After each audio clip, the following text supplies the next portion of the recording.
off with the first part, which is how to get images. So that's going to be the first part that I'm going to show you, how to get the images first.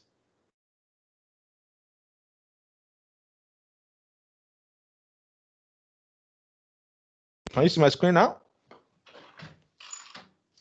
Yes, sir. Yes, sir. Yes, sir.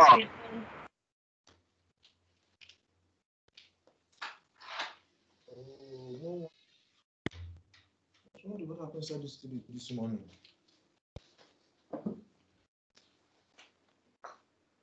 So let me go on Shutterstock. Let's start with this. Let's go on Shutterstock.com.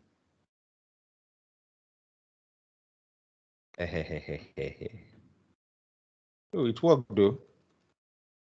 Really? Okay. So that code has been cracked. So that's first for Shutterstock.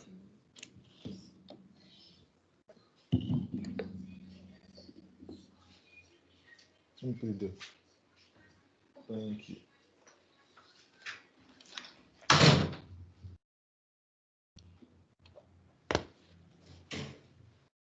Oof.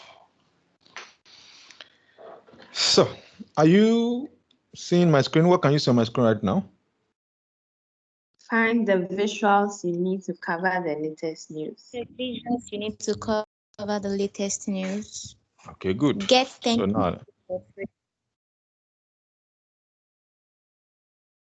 So now, I'm going to the second tab. By the way, if the laptop is freezing today, I can fairly understand. I have not shut down something since yesterday, which I don't naturally do, by the way. I always try to shut things down before I start this kind of class. So let's now look for images. And I'm going to show you how to find the image for free. Now, this thing I'm about to show you right here can practically change the way you do designs. Now, before you actually talk about looking for images online, you need to first of all know what you are looking for. Am I correct? So let's say we want to design. I've just clicked on something that I'm not supposed to click on. So what can we do a design for? Who can give me an idea of what to do a design for? Who can give me an idea of what to do a design for? A concert. A what? Concert. What kind of concert? Maybe something by an artist. Okay. If it's by an artist, By a band. Repeat that again. A band. A band. Musical band. Music Okay. concert. Or a DJ something. A DJ. Okay. Like something that has a musical festival. A musical Okay, festival. so let's look at DJ then. Now, if I'm drawing back on what you suggested, is because you most likely may not be needing to look for such images in this kind of place, because you can always find images for DJ or for concerts. You can find plenty everywhere on Google. You understand, right? So when you want to use this, you want to use this for maybe designs that are very peculiar. So let's say you want to do a design for DJ, but you want to make that DJ, or let's say the concert, the thing is not clear in my mind yet. But let's jump into that anyway. Let's just look at it. So I know I'm not showing my screen, so nobody should tell me that. You can't see your screen. Which you probably may be unmuting yourself to see. So please mute yourself back. At this point, you can see my screen, right? Can we do product launch? Okay, good. Product launch. What kind of product launch? A new product, maybe book or something. Book. That one you can Or create. consumer goods. Or consumer goods. something, sha. Okay, so let's say we are launching a Album launch. album launch. Why are you people thinking of music like this? If You could do a brand launch. product launch. Somebody suggest products to me. What product should we launch? I don't want a book. Skincare brand. Huh? Skincare brand. Skincare. Okay, good. So let's type skincare here then. Good. So you can see skincare product, right? Can you see skincare product on my screen? Daddy is listening to. I don't want daddy to listen. Mute your mic.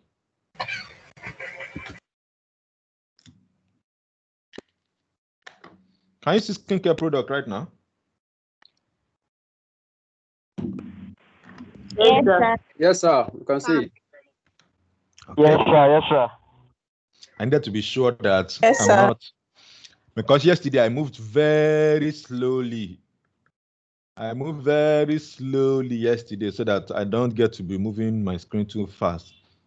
Now, all of these pictures here, some of what I do when I'm searching again is, remember yesterday I told you, some days ago I told you that when I'm doing a picture, when I'm looking for a picture, if I'm advertising to a Nigerian, I don't look for Oyinbo. And if I'm advertising to Africa audience, if I'm doing a design for an African audience, so can you tell me, will this picture here, will it be befitting an African audience? No, sir. That's for Chinese audience. No, sir. No. For Shinkos. Watching course. Are you kidding me? Are you saying that Chinese are chinkos? That's racist. That's true. That's racist. But here is how to actually ensure that you get what you're looking for faster. You come to this filter here. So you click on filters like this. It's supposed to bring out something on the screen. Okay, good. So you now choose, you can see color, you can see people, you can see sort by, you can see image type, you can see orientation. So you can choose photos, vectors, illustration. If you're looking for something that's very new, you can choose fresh content. And then you can choose ethnicity. Can you see this here? And there is more. So you can choose ethnicity. Did you get that? Yes, sir. Yes, sir. Okay, so Yes, sir. in this case now, this is what I'm going to choose. Rather than choose African, I'll choose African American for this particular case. So I'm going to choose African American. Can you see what just happened now? Yes, Yeah. sir. A blend of color. So now it has given to us people that look like our African market, right? Right. Awesome. So now let's pick one of them. Me, I like people who are fine. That's why I marry somebody that is fine. So I'll most likely pick an image that is fine. So let me pick an image that is fine, somebody that is very fine, that is naturally fine. Let me add that We one. never see them since so. Huh? We never see them Sir, you since. have passed them. Sir, you have passed them. You have passed them. So all these ones are makeup. Too much options. Makeup. How come so the Foundation. guys are talking? What's happening? They will not talk. They know their crimes. It's because the guys are jealous of us. Foundation people. I second that. Foundation people. Jedi, what did you say? I said I second my sister. The guys are jealous. You guys are jealous. So let's just pick any one of them. Let's just say, okay, we are picking this one. So if you pick this, you can't download it without this. You can't download it without this Shutterstock on it. That's the first problem. So an unknown person will just do like this, right click and choose save image as, and then go into his design software and then begin to fight this save image, this Shutterstock imprint. I have an account with Shutterstock. My account is free. So even with a free account, you still download it with Shutterstock written on it. So how can you then get this image without Shutterstock being on it? Here's what you do.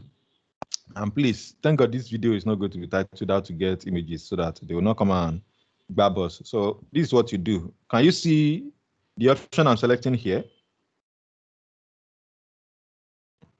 Yes, sir. Let's go Search image. photo for image. So I'm going to right click and select that. And now pay attention to what's going to come up.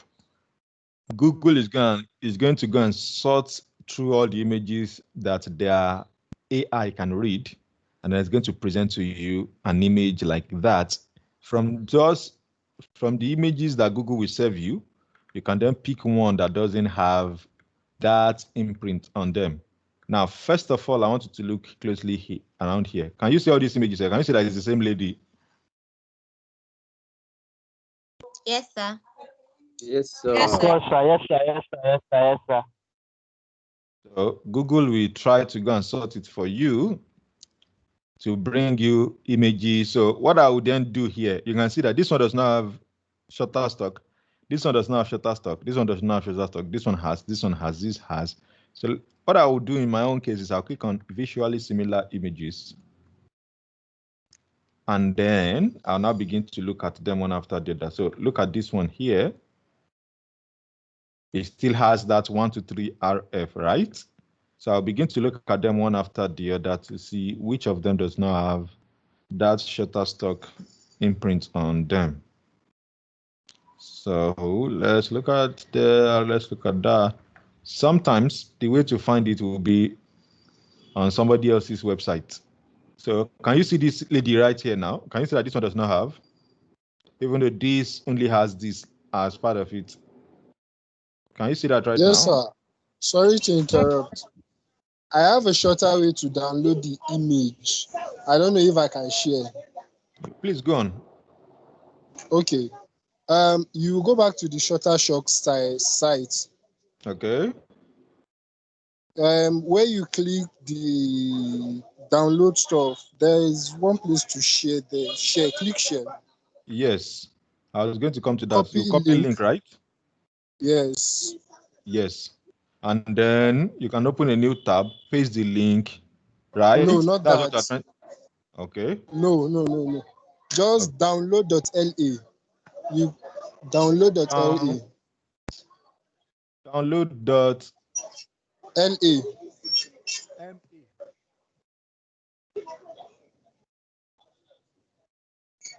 Download LA.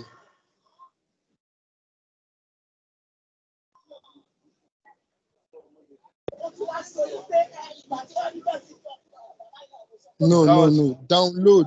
Then LA. Download. And for Nigeria. Like LA for Lagos or Los Angeles. Spell the Yes. that's what I typed now. Hello, sir. It means Okay, download try that. IA. Download Yes, you are correct now, sir. You are correct now, sir. IA. Download that.la. Yes, try that. Let's see. Maybe you should write the website in the comment section. Yes, this is the website. Just go scroll This is down. correct. Scroll down. Shutterstock. Click on it. Hello, sir. This does not download Shutterstock pictures. Okay, it doesn't download Shutterstock, but it downloads others. It does. I used it last week. Paste the link there, Let sir. him be true first.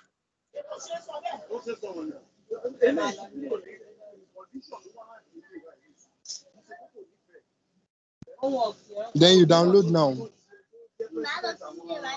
That's all. Oh, you try. Everybody, please clap for him. Yes.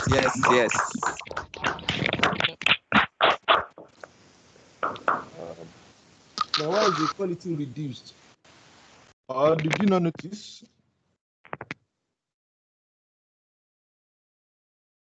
Okay, I quality don't is think quality. Huh? Of course, there is the reduction in quality. There is reduction in It's the quality. same Sir. quality from the source. It's the same quality from the source. it's this The quality, quality is reduced. reduced. It's not the same.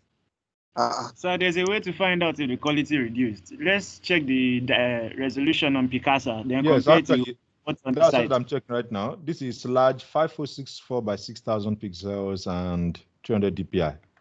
In this case, let me look at this. Based on what I'm looking at here, we have just 638 by 757. Here we have 5064 by 6000. So there's an automatic reduction actually, but let me download first. Let's see what's going to happen. Yeah, guys, with a verse. So Do the vex. say my colleagues, my classmates, then the verse with too much information. Yeah, very funny. The thing is, something we always work for everybody. That's what you need to know. And for me, I've always said it, I don't know everything, so I can't even pretend I know everything. I don't even tell people that I know everything. I only know the things that can help me simplify my life. This image here, let me inspect this one. Let me see the size for this, because this one is looking very sharp. This one is 5160 by 383. How come it's looking very sharp? Anyway, let me save this image. Let me save this image. Please, if you don't understand what I'm doing with that inspect, please don't ask me. Oh, it's a web development stuff. Oh, so don't.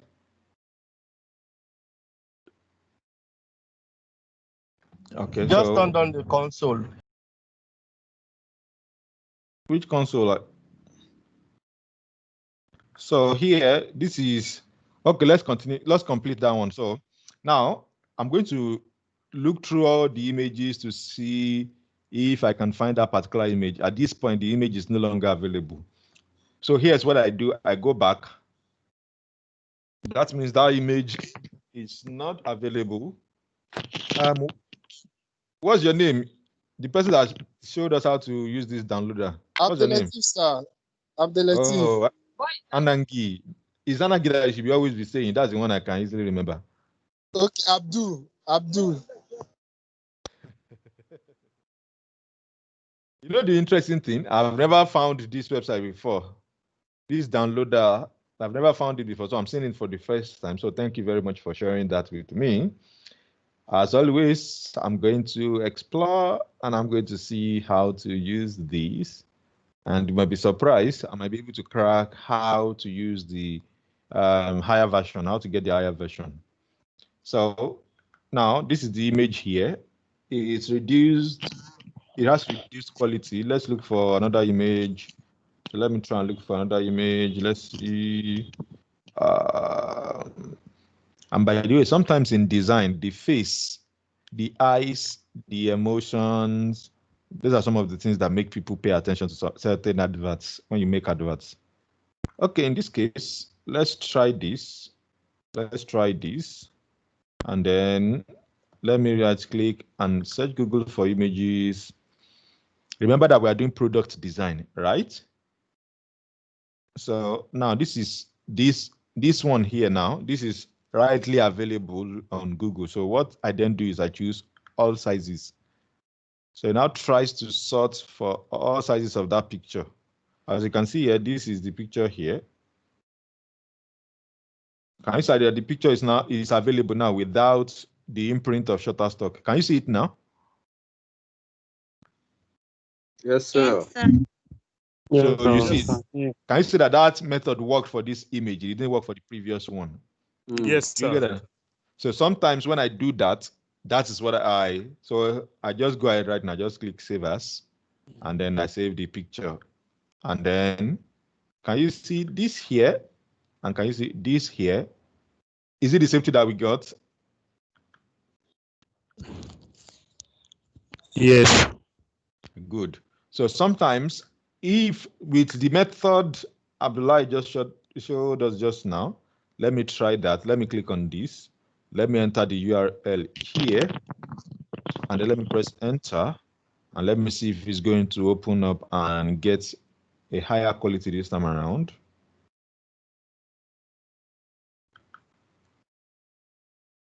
Okay, so this is the image here. Let me download. Okay, let me zoom in and see the quality. As again, do you observe again that the quality has reduced again? In comparison to this? Yes, sir. Yes, sir. How you know when a Yes, sir. quality of an image has reduced is the amount of light. When you see how the light is striking on, let's say this object right now, look at all these places.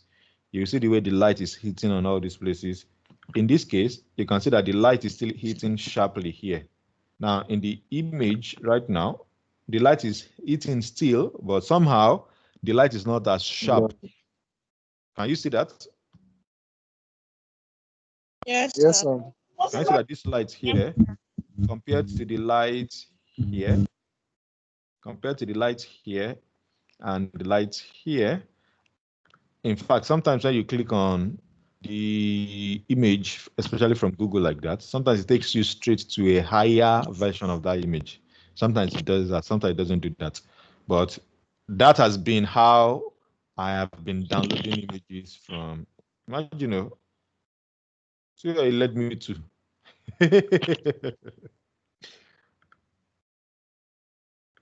So with these pictures available right now, let's now go. Have I saved this yet? Okay, so now I'll close this too. So again, Abdullah, thank you for this downloader. I'm going to look to see how some of this thing work, and particularly how to get higher quality images. So that is that if I'm getting from Shutterstock. So let's say I'm getting from Getty Images. Okay, so somebody should suggest how many. I like this guy's picture. It looks like it looks very interesting. Yeah. So this time around, we are not going to work with product launch. So somebody suggests something that we can. Okay, somebody mentioned DJ before. It looks like we are seeing DJ here now. It looks like we are seeing concerts here now. So let me just look through the pictures and find the one that looks interesting, and then we just go ahead and download that. Then we'll now use that for our. I like this illustration, but it's going to come with its imprint. Can you see? It comes with its imprint. So what do? Let me try the method that, what's this? Okay, I'm just seeing this comp for the first time. I'm not sure I've seen that before. Let me see what it means. You are welcome to use the content from Get Images on this image site on a complimentary basis for test or sample, composite or comp, use only for up to 30 days following download. However, unless a license is purchased, content cannot be used in any final materials or any publicity materials. Okay. So let me download them. Let me see what's going to happen. So between the last time I came here and now, that's a new improvement. Let me check if it's going to carry Get Images as part of the imprint.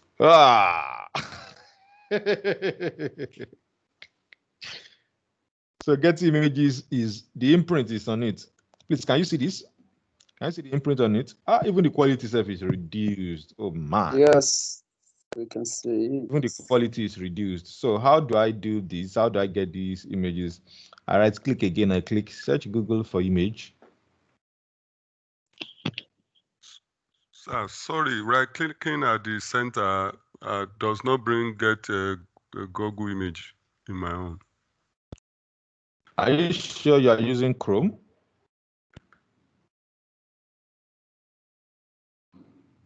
Oh, no, Mozilla. Even Mozilla should still work as long as you are browsing inside.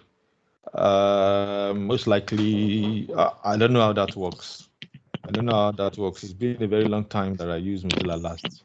Very long time, I must say. I was still in university the last time I used Mozilla.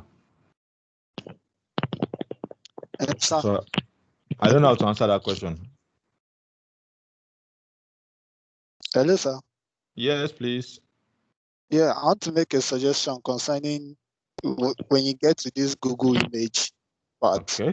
There is a place where you can actually sort to make sure Google is bringing you a large. Yes, I was going to get to that. You can use this side here. These either you use more or you use tools, and they use search by image, visually similar, more sizes.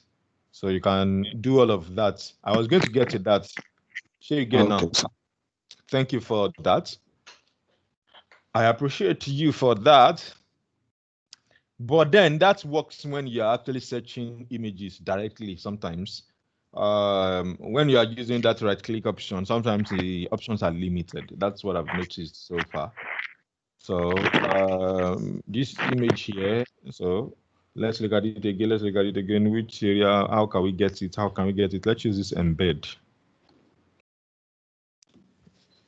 This is a long method though, but the embed simply picks on the link from this place here. So you can see this link here. This one simply helps you find the link directly. It seems not to be wanting to select just one option. So what I can do is I can come to this and eliminate and look for the HTTP option there.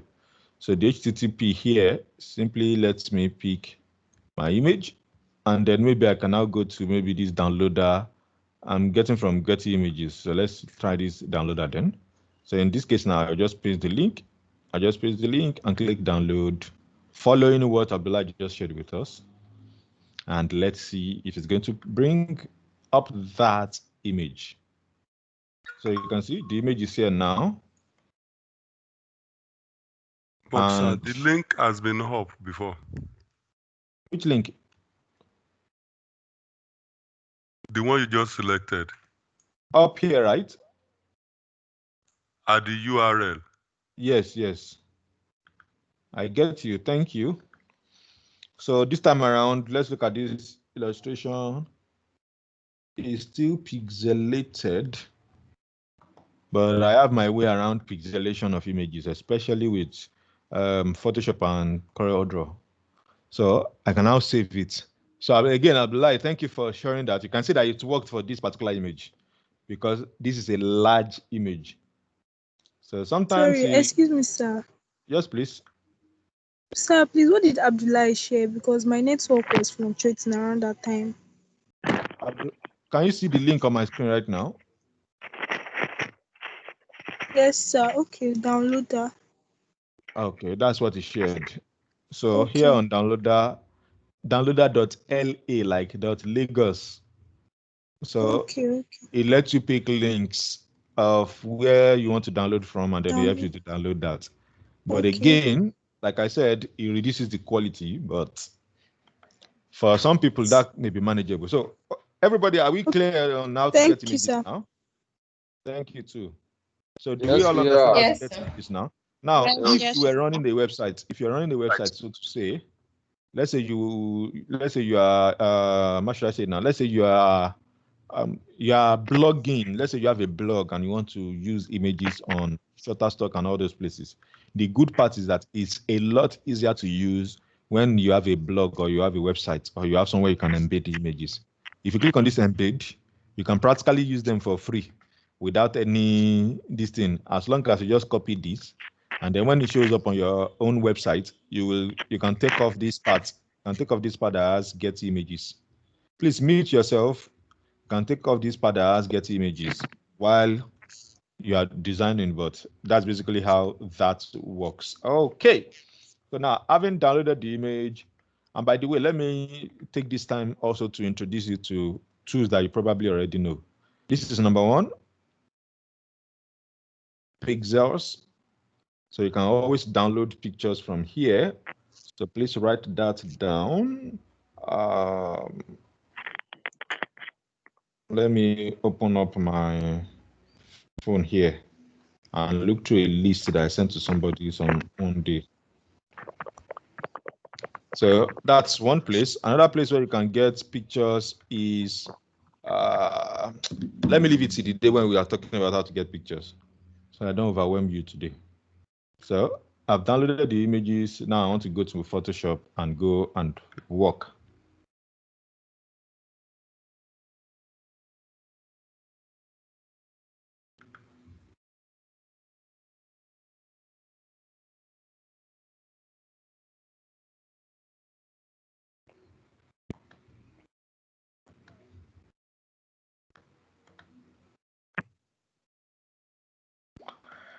All right. So I like this, your twin brother, sir. Excuse me, sir. Guys, Hello, sir. Yes, I just want to point out something. Someone just posted the attendance link now, and I clicked on it, but it's already closed.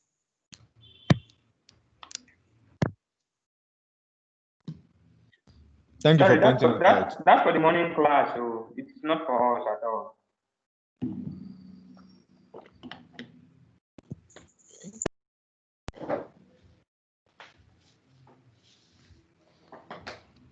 Can I continue now? Yes, please. Go ahead, sir. Yes, sir.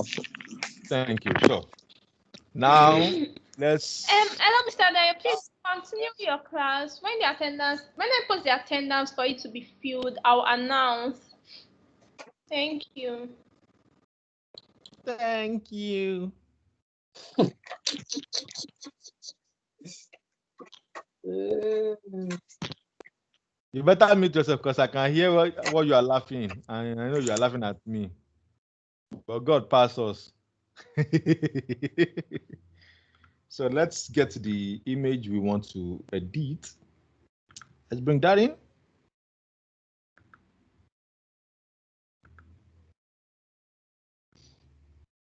So this is first image here. I'm going to right click.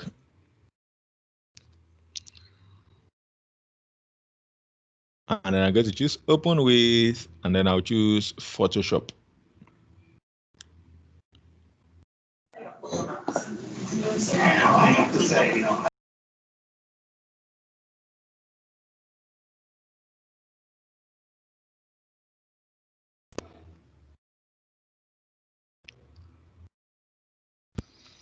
Okay, so this is the first image that we're going to work with. So let me quickly let you know that if you find a picture like this, and let's say by reason of zooming in, can you see right now that I zoom in? Can you see what is happening? Can you see that out from far away it looks sharp? From far away it looks sharp, right? But on closer zoom, can you see that it's pixelated already? Yeah, it's breaking. Yes, sir. Yes. Good. So Yes. do you now understand why I was saying before that it's better when you download high quality than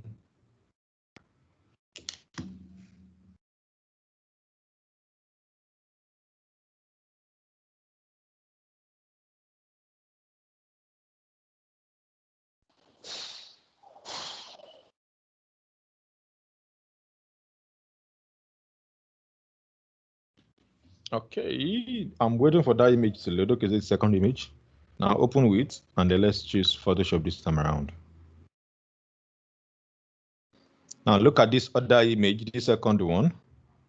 Oh, sorry. So look at, can you see that by the time you zoom in, this one is yet to actually break. Can you see where it starts breaking? Yes, sir. So I'm going to choose Control 0. For this one, I'm going to choose Control 0 as well.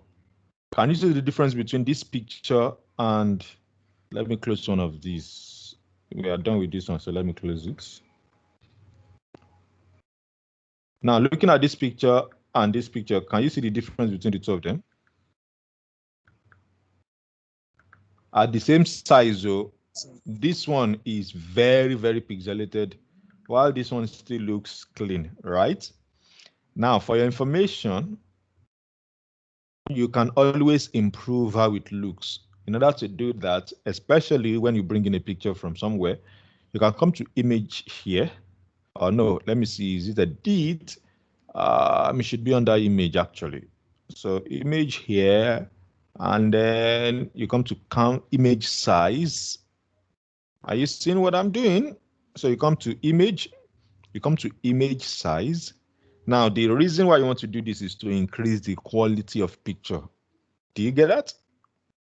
Once you choose image size, this will pop up on your screen. This will pop up on your screen. This then becomes what you will need to work on. So you see this resolution here. You see this resolution here.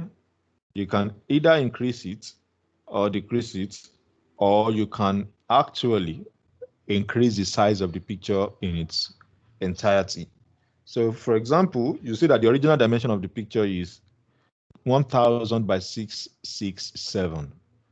If I want to confuse some people now, I'll just say by 666, and some people will start jumping up and down.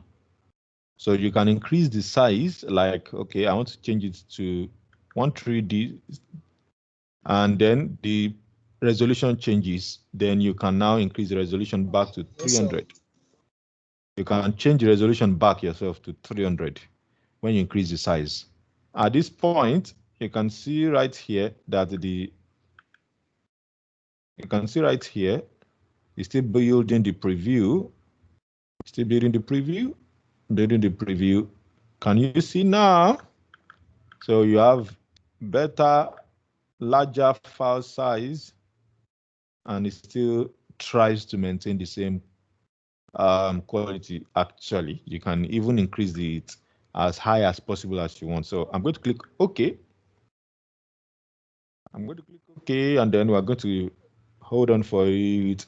It's going to be bigger than what we have right now, so I'll have to zoom out again.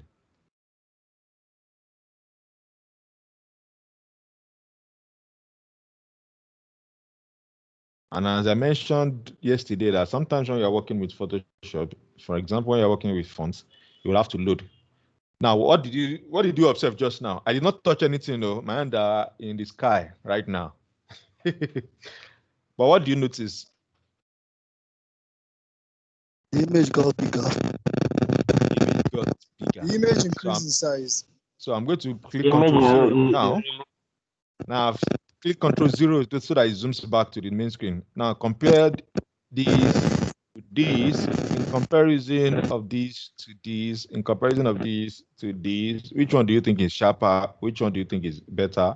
Which one do you think is sharper? Which one do you think is better? This is A. This is B. So which one do you think is sharper? Which one do you think is sharper? This is A. It's This is B. The network is lagging, so it's fast. This is A. Give like 10 seconds, let's do 5 seconds, and just appreciate the image first. How do you appreciate the image first? All I'm saying is the image is like, as we are switching the tab, it was like fast. It's hard to notice the difference. Oh, okay. So now, can everybody see this? Yes, I can. Yes, sir. So this is option A. Now, I've switched to option B. In comparison to each other, which of them do you think is better? The difference is not obvious here to us. This is A, and this is B. B is okay. B is better. B is better. B shows the bottom more visible in B. Like the way the light reflects on the bottom is more visible in B. And that person is saying something meaningful, but his audio is not letting me hear him clearly. Can you hear me now, sir? I am hearing you faintly, but go on. Okay, I said B is better because it shows how the light reflects on the bottle more than A. Good. Thank you very much. At this point, I'm going to close A, and then we're going to work with B. So that first lesson, do we get that clearly now? Do we now understand how to pick images from maybe Google, pick images from those other places, and then get them to work inside our design right now? Are we clear on that? Yes, yes, or no? Yes, sir. Good. Now, I'm only showing you that because I'm presuming that some of you may not have the resources, or sometimes your project does not have that resource in order to actually buy images. That's the reason why I'm showing you that. Sometimes I actually get images in a different way that's completely free, that I don't have to do all of this stress.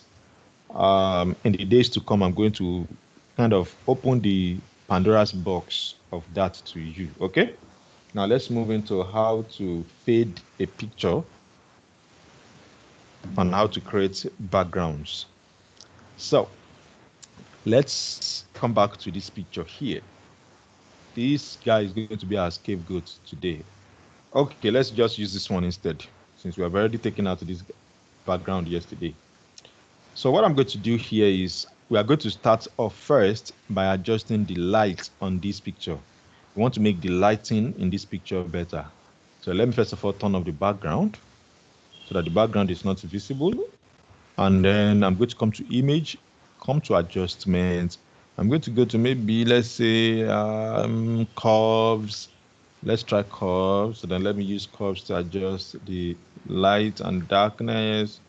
And then let me add more light to it so that there's vivid elements in the pictures. Okay, good. So at this point, everything looks very, very vivid. So click OK. Now, having selected OK, at this point, I believe all of you can see what I have here, right?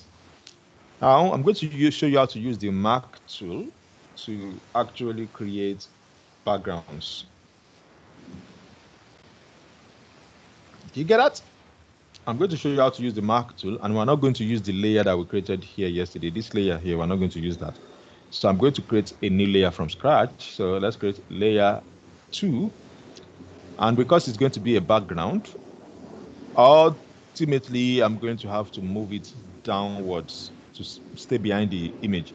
But for now, because I need to work on it, let me first of all create that background. So at this point, let's start first with filling up our background with a color. So I'm going to fill the background with a color right now. So paint bucket, and then I'm going to pick a color from the woman's cloth. So let's say I want to use the blue on a shirt. Or let me say I'm using the blue on this guy's shirt as our color. You can see here, this has changed. I can still change it back to this blue. Or I can choose this yellow. Can you see what I am doing, please? Can everybody see what I'm doing? Yes, sir. Yes, sir. Okay, good. So let's use this orange color. Then I'm now going to use this paint bucket because that's what I've selected. I'm going to first of all pour that into that background. I'm just going to click once anyway. So it fills up the entire background almost immediately. Now, let me now add effects to that background. So what I can do is, in order to create this background, I can choose maybe elliptical mark tool. Maybe that's what I will choose. Now, your creativity is all dependent on you. So sometimes you can just do some magic around. So in this case, I want to use this elliptical mark tool. And right at this center, I want to draw a circle. So that's the circle right at the center.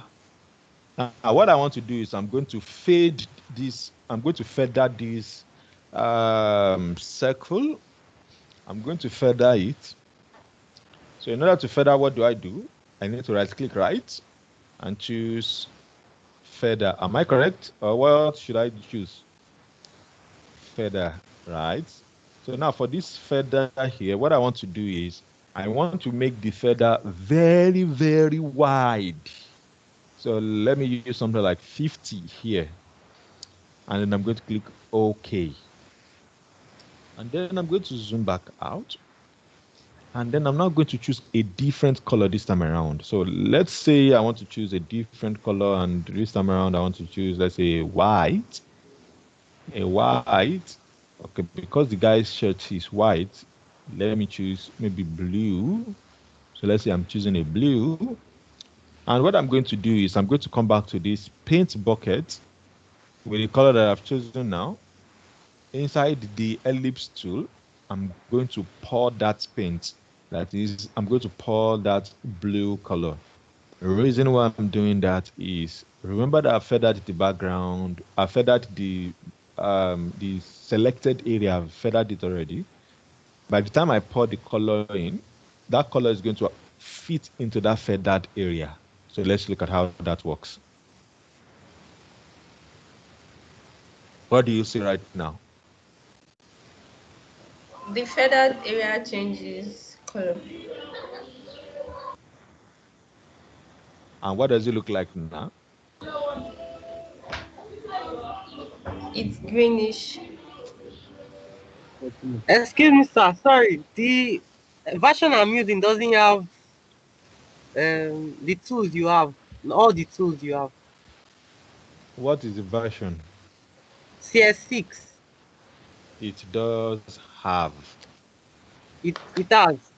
Yes. Why can I get paint buckets?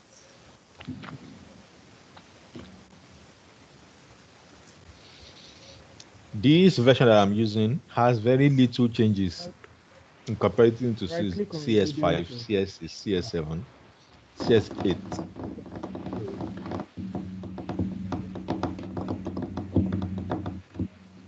So what you do, all I am doing here is just the basic elements that you can find inside any Photoshop at all. I'm using the ellipse mark tool. I'm using the paint bucket, and I'm also using the color. These three tools are available in practically all Photoshop versions. In fact, all Photoshop versions maintain this tool by the corner here. The only thing that changes from most versions is this menu up here. The menu up here keeps changing from one version to the other. But the tools by the corner here, I can tell you, many of them are the same thing. And that's the reason why I stuck to showing you the tools on Tuesday when we started this Photoshop session.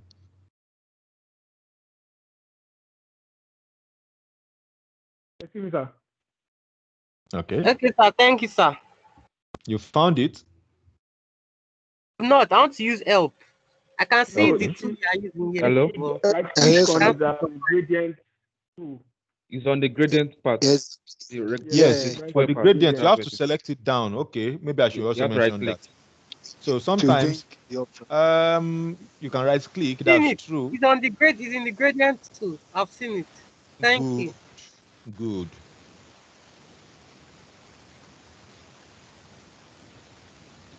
Any other question? Who else has another question at this point? Just looking interesting. Okay, in the absence of questions, let me repeat what I just did. So I chose elliptical mark tool, and then I drew a big circle. I drew a big circle like this, put it in the center, came here to select color, that is where the colors can be found. Now, personally, I don't like that color that I used earlier on, so let me use this white. And then I right click this before pouring it in. Now, let me show you why I had to feather it. If I pour the paint just like this is what you get.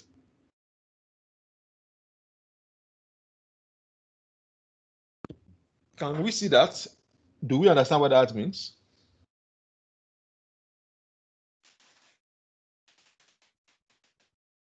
Yes, sir. If you don't understand what I've just done, I'll be glad to explain before I move on. But once I move on from here, I'm not going to come back. Oh. Please explain Yes, again, sir. Explain, sir, please. Please explain. Explain, sir. Okay, so for me to explain, I need to understand where you lost clarity, which side it became unclear to you. Yes, Just sir. one person, please.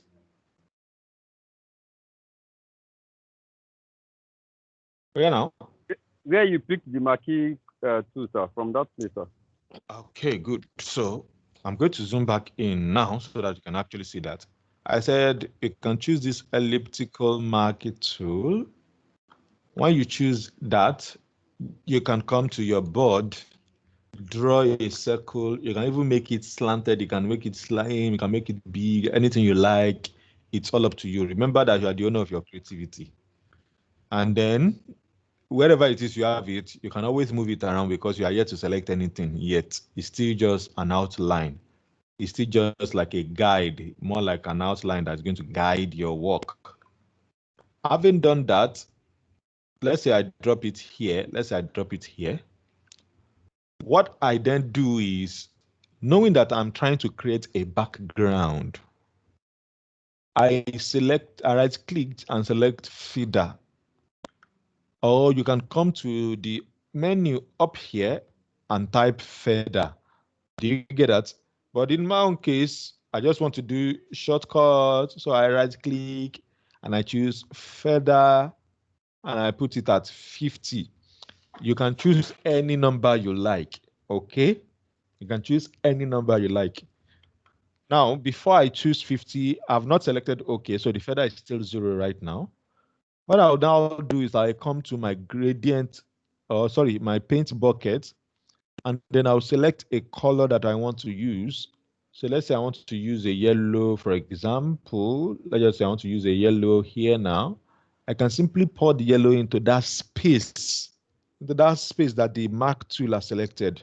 Remember that mark tool helps you, or even the lasso tool. Anytime you choose a mark tool or a lasso tool, you choose an area within which you want to work or an area you want to exclude as you work. So if I select this, if I right click now, because I have the paint bucket selected, you can see it's something else that is showing up. So if I go back to the mark tool and select it, and I right click and I choose select inverse, it simply activates the other areas around the entire image, the entire artboard, so that I can now do whatever it is I want to do around those places. But in this case, I'm not going to select outside there.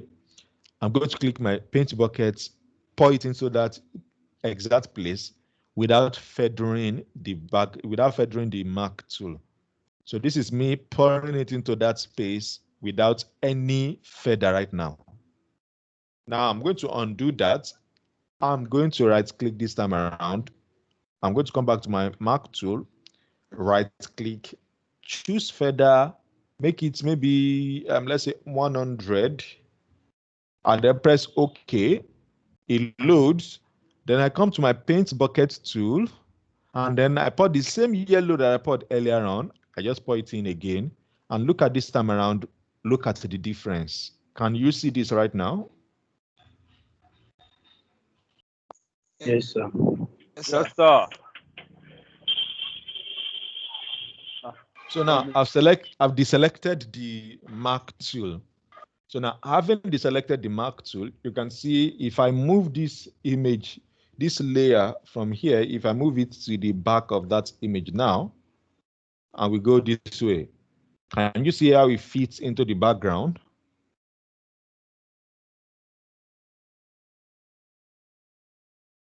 Yes, sir. Yes. Good. Now, that's one way.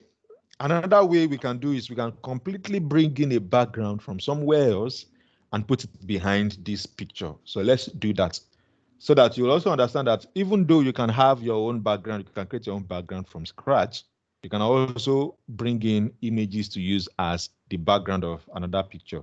And in fact, that will most likely be the assignment I'm going to give everybody today. You are going to pick your picture, a good picture of yourself. Now, notice I added the adjective Good. Don't use a picture that is bad though. If you use a picture that is bad, I'm going to mark the badness of the picture along with the work that you do. So choose a good picture of yourself. Do your own editing, do all the adjustments you want to do. If you have dimple or if you don't have dimple, you can borrow dimple from somebody's face, add to it. So like Remilekun right now, she has a very fine photo on her DP. Was his name? Bamifemi has a good picture. Adrix has a good picture. Anangi has a good picture. I've looked at all of you, so those of you that have good pictures, even if you don't have good pictures, edit your picture. So the assignment is, you will work on this, you will create the background, or you will bring the background in. So let me show you how to bring the background in. I'm going to turn off this layer here, and then let me go to my download folder. I'm going to go and look for background. So let me go and look for background. In case you can't see my screen, it's deliberate. Well, let me make it big so that some of you will not go and finish yourself. Let me just increase it. That book is not on my device yet. Okay, I'll move it after now. Let me just note that down.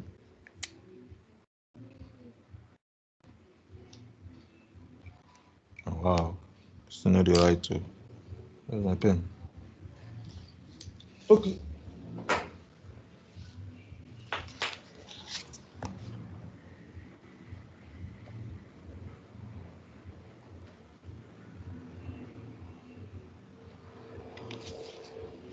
Okay, so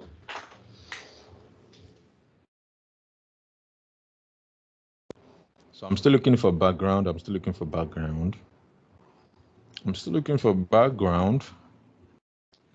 play the background.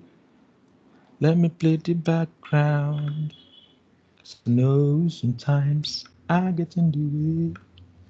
Let me play. I found the background here. Can you see this yellow background? This black and yellow background. Can you see that? Yes, sir. Yes, sir. Now I'm going to drag it and just drop it inside my Photoshop like that. And it's going to try to fit it into the background. Now, if you look at what I have here, it simply just moves it in. The layer is down below, so I can move it up. I can move the layer up. Can you see that? Undo. Let me do it again, in case you did not get that. I selected the background. I opened up Photoshop, dragged the background from the folder, just dropped it inside Photoshop. It loads and gives me the opportunity to adjust the background to any size that I want. So I can move the background now, move it this way. Let it serve the background here. So, and then I can move it to any dimensions that I like. And if I'm done, I can select this tool up here. I can press enter. So it loads that and finishes transforming the image. And now I have a background behind my image. Is that clear to everybody? Yes, sir. Are you sure you're clear? Yes, sir. Yes, sir. Okay, good. Let me bring in another image, another background. So let me bring in another background this time around. Let me use this one here. So again, please pay attention now. I'm going to bring this one, drag it from here, bring it to the Photoshop, drop it. It's going to load. And as it loads, this time around, it's coming on top of the image. The reason why it's coming on top of the image is because I selected the top layer before I went to bring in the image. Let me show you what I mean. This is what I mean. Before, this was this layer that was selected. This was the layer that was selected before. So when I brought in an image, it simply stays on the last layer, the layer that I selected. Now, when I wanted to bring this new layer, what I did is I selected this layer here, and then I brought in my image that I want to use as background. It simply stays on top of that. Are you still with me? Now, the interesting thing is that you can always stretch just as we did with the images that we worked on yesterday. So you can always stretch. So let's say this is how you want it. Tell me how you want it. Tell me how you need it. Then you press enter or you click that tick button there.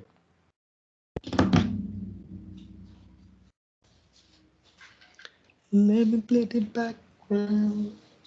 Okay, good. Now it's completed. It's completed. Now it's obstructing our view. So what do? I simply click on this, hold it down, and then move it down below the layer. And right now, it is serving the purpose of being the background. Are we clear on that? Please do that again, sir. Which part? The part you brought the main image, the focus image to the front. Come back. Were you here yesterday when I was showing how to work with layers? Yes, sir, I was. Okay. What I did is just to do the layer arrangement. This is the image on top here.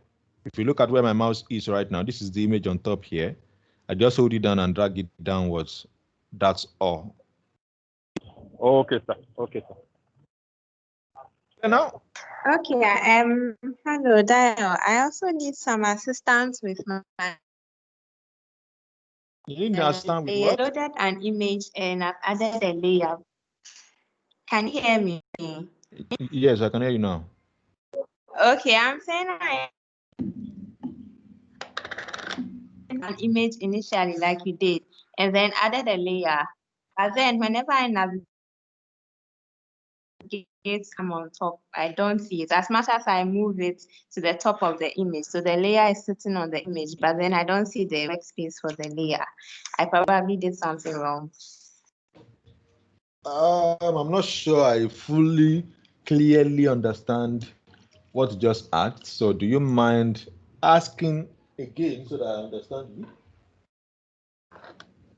Okay, I'm saying that whenever I add a layer, a new layer, I don't see the blank, white and gray image you have, where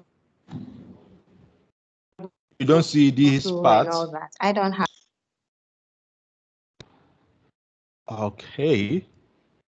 I'm trying to understand clearly. You mean you don't see these layers here? Is that what you're saying? I see the layers on the side, like you are showing, but then whenever I want to work on my layer space, the canvas or work area, I don't have the blank, gray and white checkered box. Oh, okay. In your words, what you mean is you don't get to see this checkered background. Is that what you mean? Yes.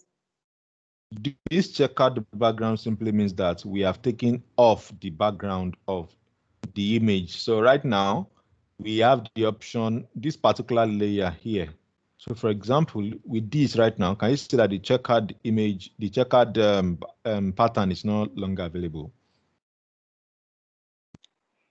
Yes. So anytime you remove the background of an image, checkered pattern like this starts showing up. That is what that means.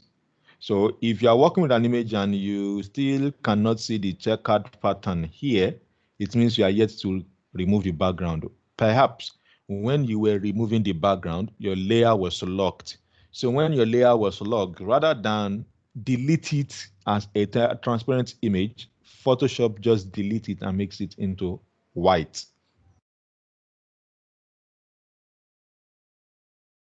I'm not sure it gets me, but then let's move on. So let me get you. Get me to get you. Help me to get you. Okay. Get me Okay, to what get you. I'm saying is not about the image Okay, so when we upload an image, already we remove the background from the first image, but then we add layers. That's why we're able to do the gradients and all. So I've added Yes. an image, I've added a layer, but then as much as I bring my layer on top of the image, so I can work with a blank layer, white and gray checkered box, I don't have that with my new Oh, layer that I just added. okay. I think I get your question again. So this is what's happening. All of my layers are unticked, so I've made them completely invisible. That's the reason why you can see the checkered part. Okay, it works now. Thanks. So is that the answer? Yes, yes, mine is working now. Hallelujah. Thank you. You see, clear communication leads to better results. So again, I'm going to turn off all the other layers. So now with the layer that I have now, who else has any question here? I want to do a magic. So before I do the magic, that's the reason why I'm taking your question, so that you have it clearly understood before I move on. So now for this background here, this background is still not filling the entire image. So for example, if you look down here, you can still see the transparency of the top layer. So I'm going to come to edit. I'm going to choose transform, or I can choose free transform. And then I'm going to try and bring these down.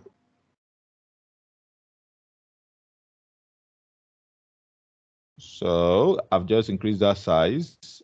So now the image is now filling the entire background. Am I correct? 100%, sir. Yes, sir. Good. Now, part of working on images, especially when it comes to background, is how you make your backgrounds look. So there was a time, can I even find the design here? There was a time we were doing a project for one Oba, I think the former Oni of Ife was the guest, and it was a particular Oba that we were working on his design.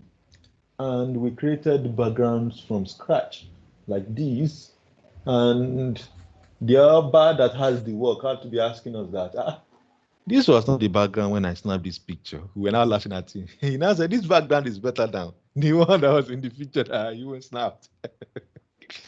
We're now laughing at him. So let me show you some of the things we did that time. So now with your layer here, if you observe, can you see my mouse? Can you see that the mouse is showing that I can't do any edits? Can you see that option here?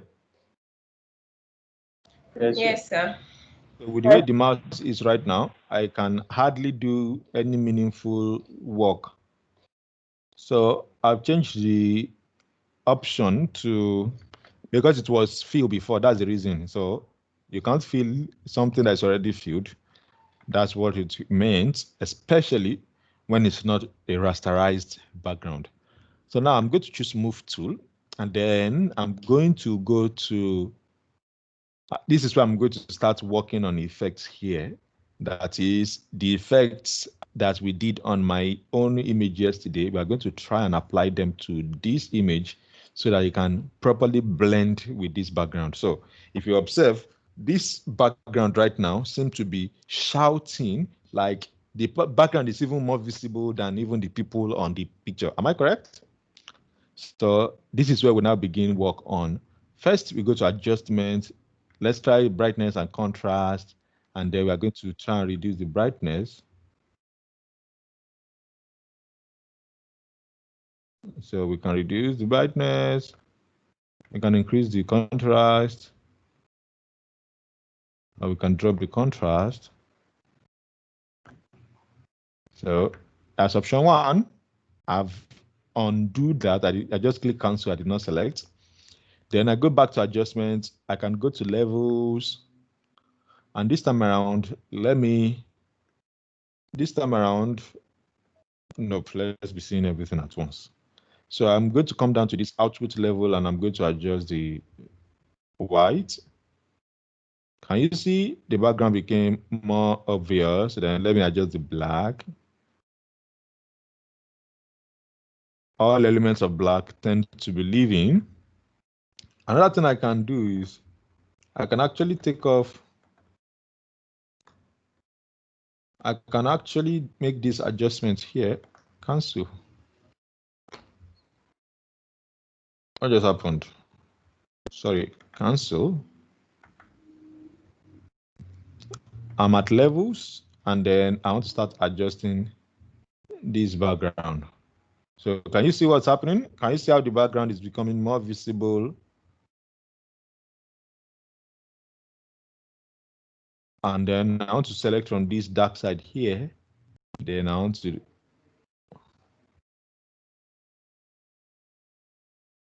can you see what's happening?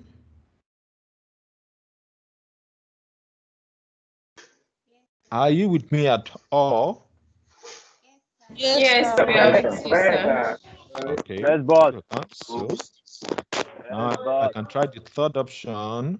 I can try the curves option. I can try the exposure. I can try vibrance. I can try color balance. In fact, the options are limitless. Okay, the options are completely limitless. Now, in this case, let me change that picture to something that looks like blue. Let me try and change it to something that looks like blue, so that it kind of blends with the woman's cloth. There are faster ways to do this, but I want us to be learning this step by step, because if we go too fast, some people will become overwhelmed and not be able to actually practice. So right now it looks like that picture of that lady is there and all that, so I can click cancel. Another thing I can try is I can bring up this background here and then begin to choose something like opacity. But then when we get to that level, I'm going to talk to you. When we get to that, I'm going to show you how to do all of that, all those blending mode and all that. There's a special class for that we're going to get into all kinds of blending modes, how to actually blend pictures and all that. That's not what we want to consider right now. So I can also come to mode here. I can change it to grayscale. Now, when I choose grayscale, it says changing mode can affect the appearance of layers. Merge modes before that's not what I want to do. So I'm going to come to adjustments, and then I'm going to choose black and white for that particular layer. Now you can see that layer now is now in black and white. And I can begin to adjust and begin to tweak and begin to make any adjustment I want to make based on what I have there. So I can even make it look dark. I can adjust anything I want to adjust there. Remember again, it's up to your creativity to get what you're looking for. So let me try invert. Let's see what invert is going to look like. Can you see what invert looks like? The invert that I used for my picture yesterday. Can you see how it appears in this design today? Yes, sir. Yes, sir. So I actually like this blue and white feel, only that it's not fully blending in with our picture. So let me now go to color balance and let me go and try and do plenty tweaks and see if I can make it fit the woman's cloth, or maybe the boy's blue, this thing. Okay, it's blue right now.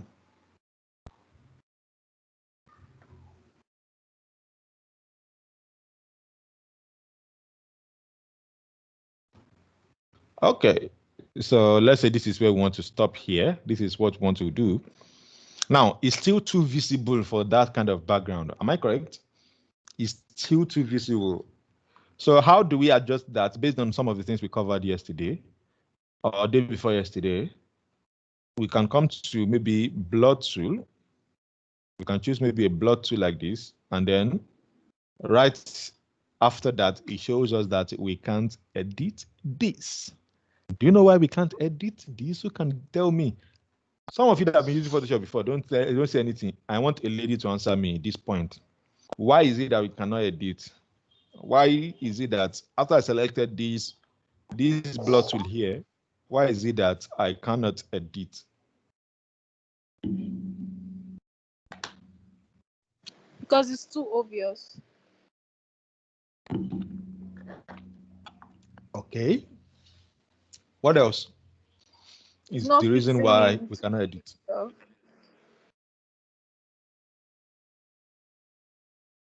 What else can be the reason why we cannot edit?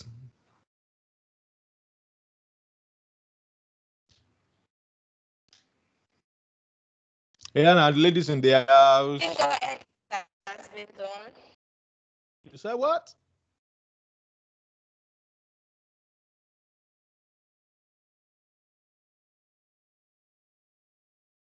I cannot hear anyone, so Because the layer is locked. because the layer is logged. Okay, that's another option that can be considered. Okay. What else could be the reason why we cannot do the adjustment that we want to make now? Why is it that we cannot do it on that background? Who else wants to suggest another reason?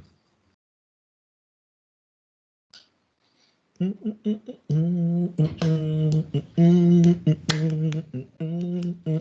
think it's because of the fast filter. A guy should not talk. A guy should not talk.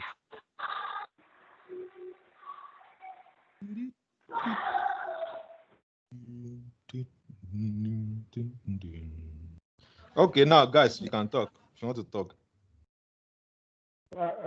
You need to rasterize the layer.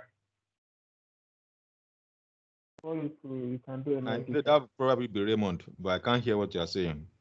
I said you need to rasterize the layer. Option before you one. can do any editing. What else could be the reason why it's not working? Who else can give me another answer? So I It's think not it's working because because it's in a smart Yeah, object, and you cannot edit directly like that. Yeah. So you need, Okay. like you say, yeah, you need to rasterize the image to edit directly like that. Or if you want to put edit like this, you can easily go to this layers option and edit it, so it will have pile up on top of it as a new layer instead. So yeah. Okay. And try. So who else wants to give us another answer?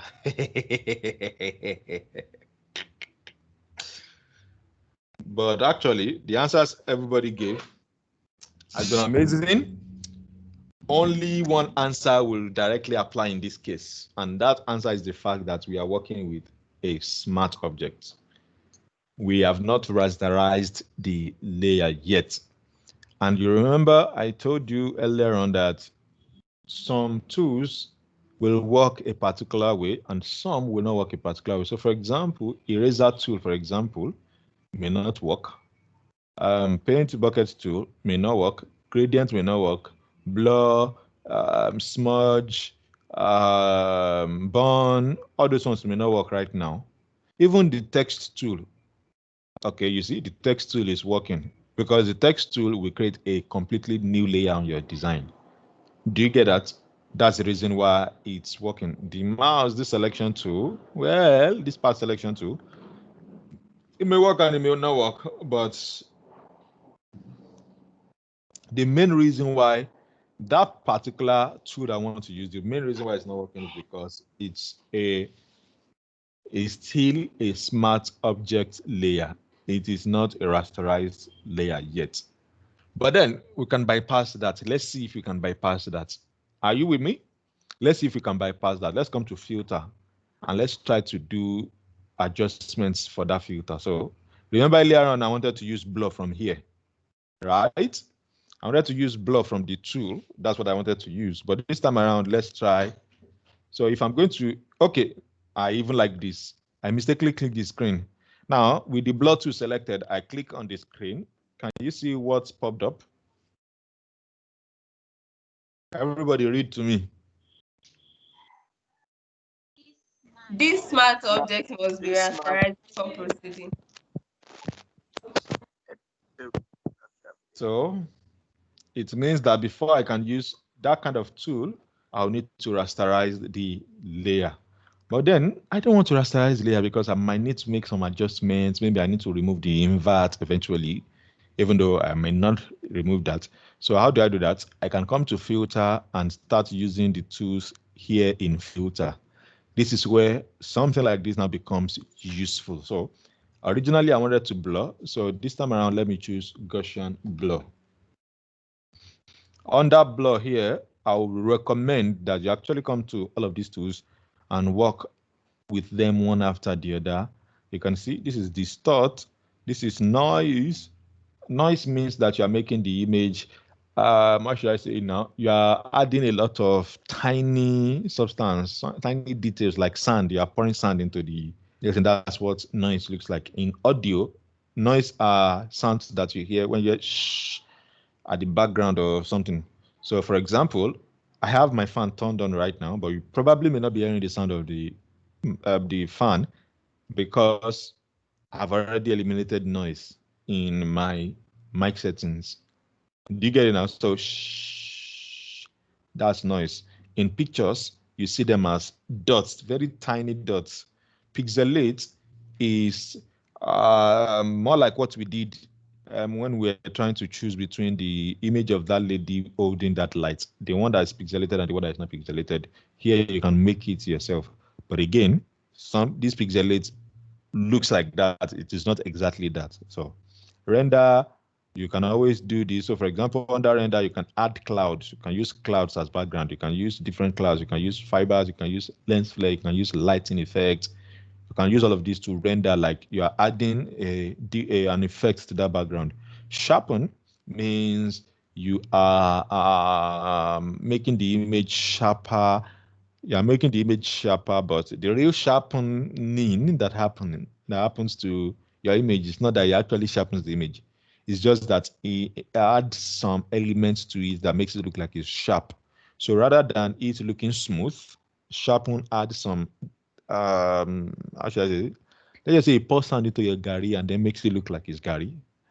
So that's how I can explain that. Stylize, I might have to explain all of this as we go on, sure. But what we want to use basically here, okay, what I'm going to recommend is you on your own sort through all of these. And by the way, what you just need to do is just to sit down, fill up your maths work, and then start testing them one after the other.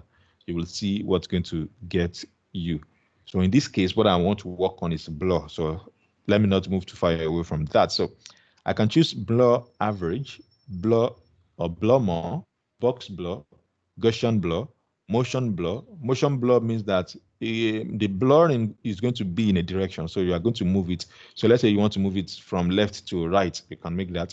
Radial blur means it's going to make it to look radial. Shape is going to take a shape format. You are going to select the type of shape. Smart blur, then the surface blur.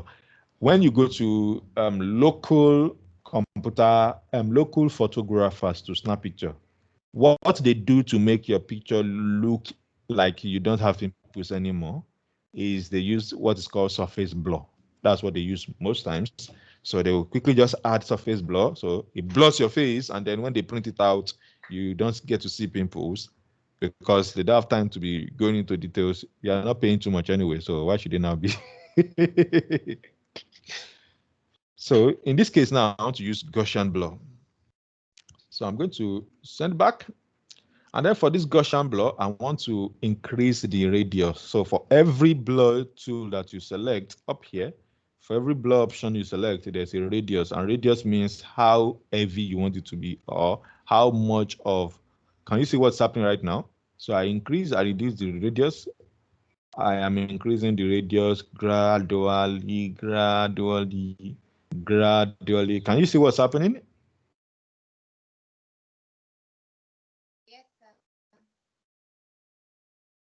Are you seeing what is happening? Yes or yes? Yes, sir. Yes, sir. What can you see right now? Yes, sir. You can see that below. Dean. The edges of that design is getting blurred. Okay, good. The edges are not as visible as before. You can actually fade it so much that it now kind of fades off. So you can always do that. Fellow perfume. Ah, fellow perfume. Is that right? Yay. Go and bath. Stop using perfume.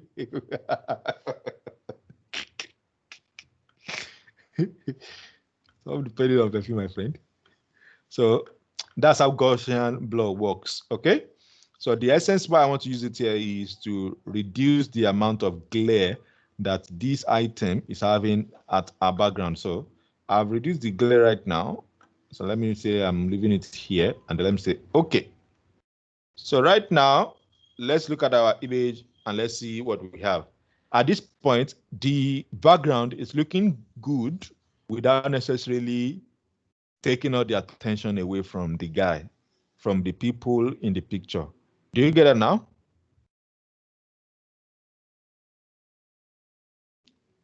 Yes, sir. Nice. Nice. Nice. Somebody is saying something. Hi. What were you saying? I said nice. Very nice. Oh, Something okay. nice. Yes, sir. Yes. Before, if I click undo right now, you will see that what we have before was everything was shouting. There's nothing for us to pay attention to. So I click undo and then I can't go back to what I just did. So, and adding it back simply just reduces it into the background. We can still see the effect. We can still see the background. We can still see it there, but this time around it's not that distracting. Okay. And why we had to blur it is because we are separating between the foreground and the background.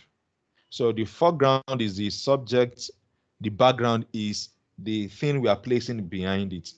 And in a good picture, in fact, if you are watching a good video, especially a video that they use plenty advanced tools like maybe Sony A7000, which is what I'm looking to get soon, with and then maybe with a 50mm lens, or maybe a 35mm lens, or maybe a 15mm lens, depending on the settings.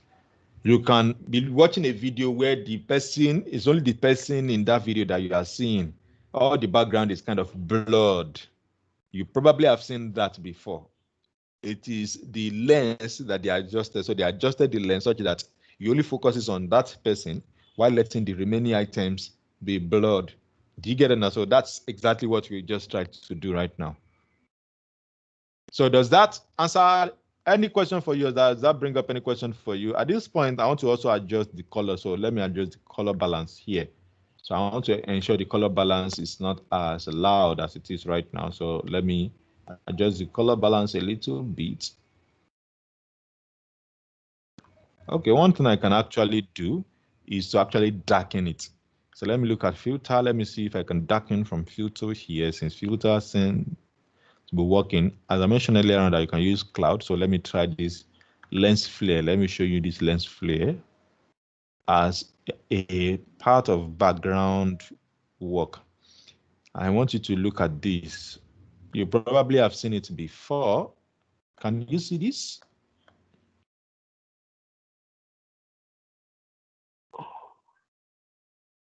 Can you remember seeing this in some maybe videos, especially Nollywood movies? Again? Okay. Yes, sir. I am here. Where do you want me to come to? So I didn't get how you chose that lens flare. Okay. You got how I chose the blur for the background, right? Yes, sir. Yes, I got that, sir. Okay. The same way I did that, I simply came to filter, and this time around, rather than go to blur, I went to render. So let me zoom into so that I can see that. So rather than go to blur, it was blur that I came to earlier and I used Gaussian blur.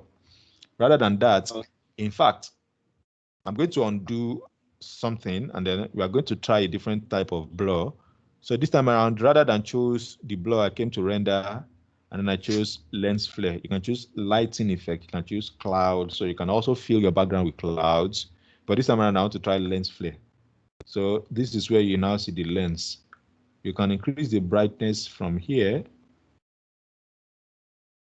So you can increase the brightness, you can reduce the brightness, you can make it 35mm prime, can make it 105mm prime, can make it movie prime. Can you see that it looks more like more like Astra symbol. Yeah, like a sun. Like the sun, yeah. So now I can bring this, and then in order to create this lens flare, I can simply move it to this center. Do you get that now? And then I click OK. And then it's going to try and add it to our background.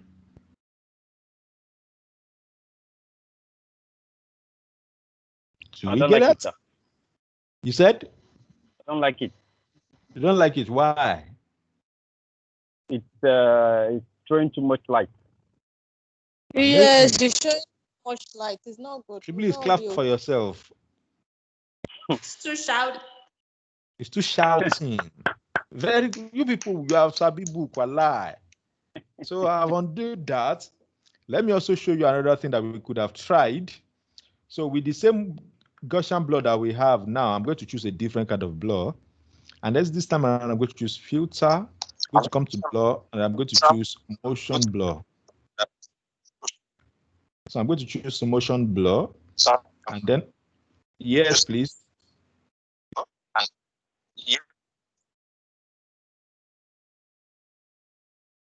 Yeah, I'm not talking again. It's all right.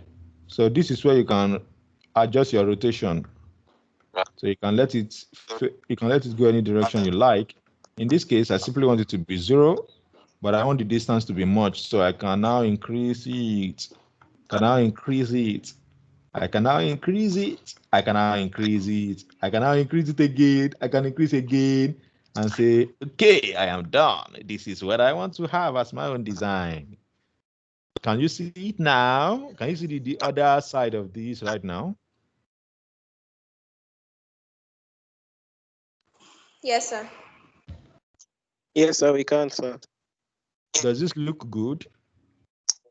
So it looks like as if the background is Much rubbing away. better. Oh, sir. Somehow. It looks like they are in It the looks sky. busy. It's It's like good. Doesn't look. behind It looks river, like they are flying in the sky. or behind the river. Looks like the camera was about to fall when they took. But you are seeing that with what you have here, there are almost unlimited things that you can do. Now, by the way, if you observe, you'll notice that this part is kind of fading out. Can you see that this side is fading out? Yes, sir. Yes, sir. Yes. So what I'll then do is I'll move it back so that everything comes back to the center. And then let's say this is my image, and then I'm good to go. But again, let's work with the image of that lady. That person should please mute me. I don't want to be hearing my voice again. Thank you very much. In the process of muting me, you know that the best thing to do would be to mute yourself, right? So for this lady here, let's say we want to create, so I want to pick this image. Let's say this is a design that we have done, and then we want to now add it to the, so let me drag this here. So let's work on adding this to the product launch. This is the product we want to launch. This guy is going to be the product. So let's add the design. What do? You come to image, you edit rather, you come to transform, or you choose perspective warp or puppet warp, depending on what you're trying to do. You can use skew, you can use distort, you can use perspective, you can use warp, whatever it is you want to do. But again, always remember that whatever it is you do is up to you. So whatever you do or you don't do, your design will always be altered. So I'm going to choose Q here. It says smart filter is applied to this layer, will be turned off temporarily while the transform is being previewed. They will be applied after committing the transform. And I said, okay. So it's going to instantly try to turn it to from a smart layer to a non-smart layer. And then I can now move this. Say, now can you see something? This thing is limited here. I can't move it too much. Can you see? I'm trying to move it down. It's not allowing me to move down in the particular way I want. Can you see that? Can you see that it's just moving in the particular direction? Are you observing what's going on here? Yes, sir. Yes. Yes, sir. Yes. Cancel. Yes, sir. I'm going to cancel, then I'm going to go back and I'm going to select my edit. And then I'm going to choose, this time around, I'm going to choose, please, you can mute yourself. I'm going to choose distort. And then it gives me the opportunity to distort right now. So let me pick this and move it to this side. Let me pick this and then bring it to the end of this page. Let me pick this, bring it to the end of this page here. And then let me click on this and move it up right here. So it looks like everything is logged. You can right click and so let me first of all choose place. Let me first of all choose place. Can you see that? But can you see that it's still not sitting very well because it's supposed to be round, right? It's supposed to be curved because you are working on a curved surface. Am I correct? Yes, Very sir. correct, sir. Yes, Very sir. correct. So what I then do is I'll come to edit again. Now remember that the first one I applied it, I didn't remove it. This time around I can come to warp. It's going to try and turn it to a tool again. Then I can now go in here, try and move this up. Move this up. I can come down here and try and look at this here. Look at this right here. And then I can also look at the edges of this page and try to make it fit very well. Try to look at this and make it fit very well. At this point, I can move it in and kind of let it settle down in very, very well.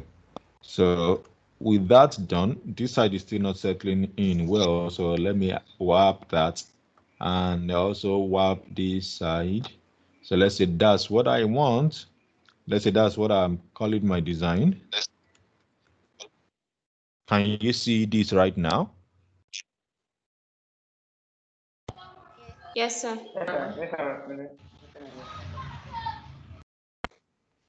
So does this look like something you can do? Yes or yes? Yes, sir. Yes, sir. Yes, sir. Okay, the picture actually looks very weird because it's a plastic and you're not expecting to see the picture of somebody on the plastic, except you're a politician in Nigeria. Or let me say politicians in Africa, because I've seen that also in Ghana. So this is 3:00. Let's go on a break. By the time we come back, we are going to do a little project. But before you go on, So please, I let have me remind you of your assignment. Your assignment that I'm giving you today is for you to work on your own picture.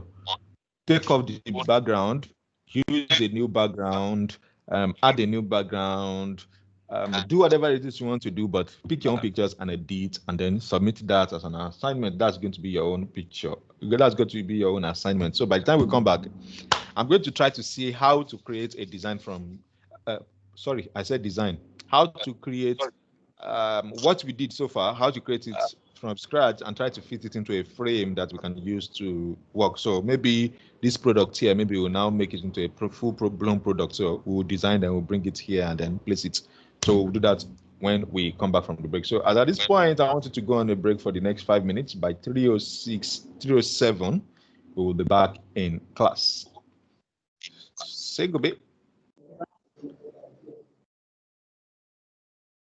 Say Anjuma, sir.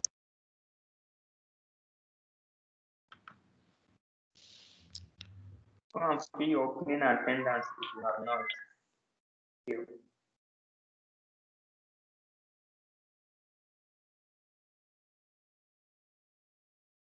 If you need to go and play, go and play. If you need to go and quickly bath, go and bath. If you need to go and quickly spray perfume, go and spray perfume.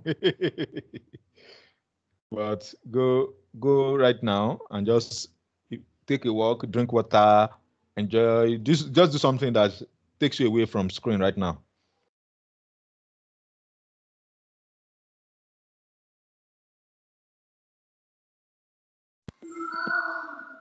Please, I can't find the attendance. Sorry, send me a private message on Telegram so I can send it to you. Okay, thank you.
Hello, everybody.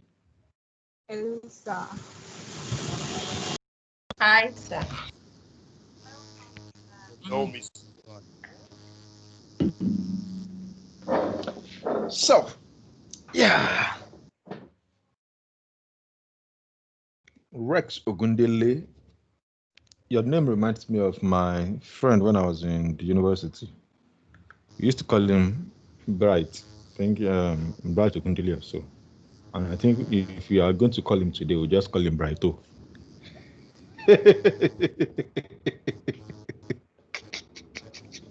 Lord. Okay, so how many of you went around, took a break and went around? You said what? Hello, sir. Sorry, man. What school, sir? What school is that, sir? What university? I won't tell you the name of my school, but it's a Nigerian school. Federal, sir. Huh? The Federal University. I don't know. Because I have a uncle being bright, so I just want to be sure. Really? Yes. That's interesting. Sir, can I guess? If you want to turn yourself to a guesser, continue. I'm guessing it's Puta, sir. Who is talking? It's Raymond, sir. Okay, thank you for guessing. We'll let you know when you win Who Wants to Be a Millionaire. All right, sir. Thank you, sir. We will let you know. But for now, is that your final answer? Raymond, call a friend. You can call a friend. No. That's my final answer. Oh, Lord. So, I'm not going to answer that question anyway. You know, you mentioned it in passing, but you didn't know, but I picked the other up too. So. I have not mentioned any school since I started this class. So I described the school, but I did not mention the school.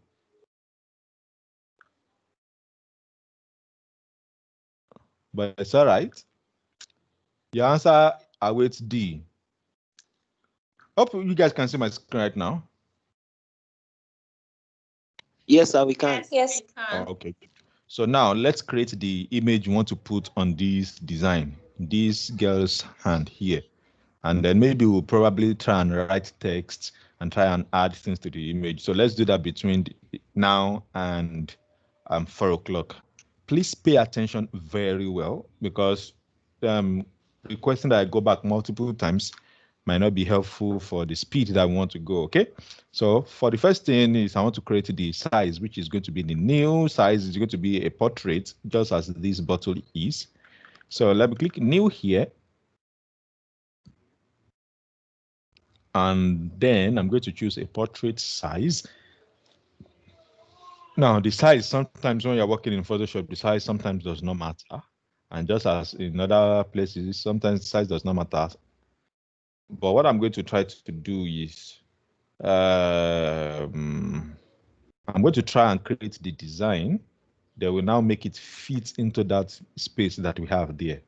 Okay, so you can see all the different options that we have. We have landscape, we have portrait, print, that click print. Okay, so this time around, let me click this portrait and then let me choose the size. So you see, it's going to be 4:6. So even if it's not correct, even if it's not okay, we can always adjust it to fit into that frame that we have there because of that warp tool. So I can choose white, I can choose black, I can choose background color, anything you want. But then I'm going to simply create that. And the first thing I want to do is to bring in the image of the lady that we downloaded earlier on. So the lady that we downloaded earlier on, I know some of you would have thought, so we just downloaded the image. We are not even going to use it for anything. This is where we are now going to use the image. So let's find the image of that lady. So let's use this one for this. Which of them should we use? Which of them? I like this one. So I'm going to drag this into my design now. And you can see it just sits down right there into the background. I don't need to adjust yet because I need to first of all eliminate the lady's background. So for that, I'm going to simply select enter. My background is already locked, so I'm going to first of all go and unlock my background. That's the first thing I'm going to try to do. In fact, after I unlock my background, so that my design can sit in nicely, I can actually delete that background completely. So I'm going to press delete on my keyboard and take off that background. So with the lady now left here, I'm going to go and select my polygonal lasso tool, or I can select my magic wand tool to select around the lady, like click like this. Can you see that? Do you remember this tool here? Oh, Yes, sir. I've used Yes, that to sir. select the lady, to Yes, select sir. the lady's image. And then at this point, I can choose feather, and then I can feather it to, let's say, 10, and then press OK. And then this is where I'm now going to delete the background.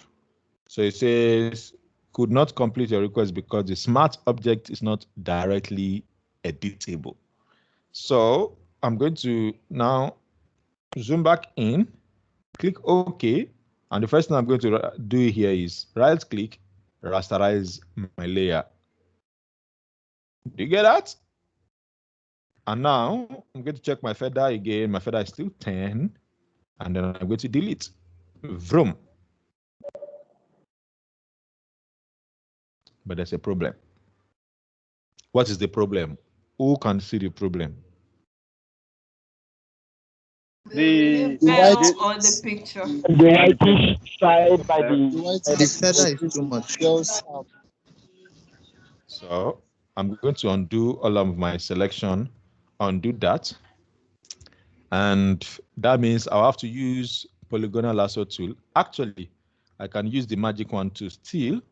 In fact, I can even use this quick selection tool. So let me zoom back out, and then let me make this fill my screen, and then let me start filling it up. So I can start selecting using the quick selection tool. Is that quick selection tool that I'm using here now? So with that, I can just be selecting areas within the areas I need to take out. Okay, that place may not be needed. I can just check all the areas I need to take out. Okay, I've added that one, I've added this, I've added that. Now remember, if I press alternate, it's going to change it to minus. You remember I told you that earlier on, right? That when you select Mac or any of those tools, once you select Shift, it's going to add.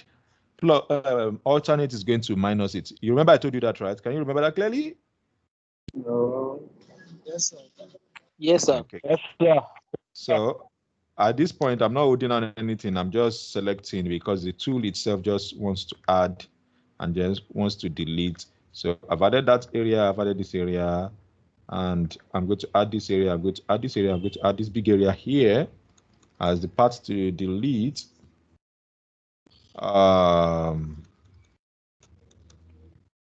With that, I can come closer to this area here, add this part to it, and then at this point, everything is now selected.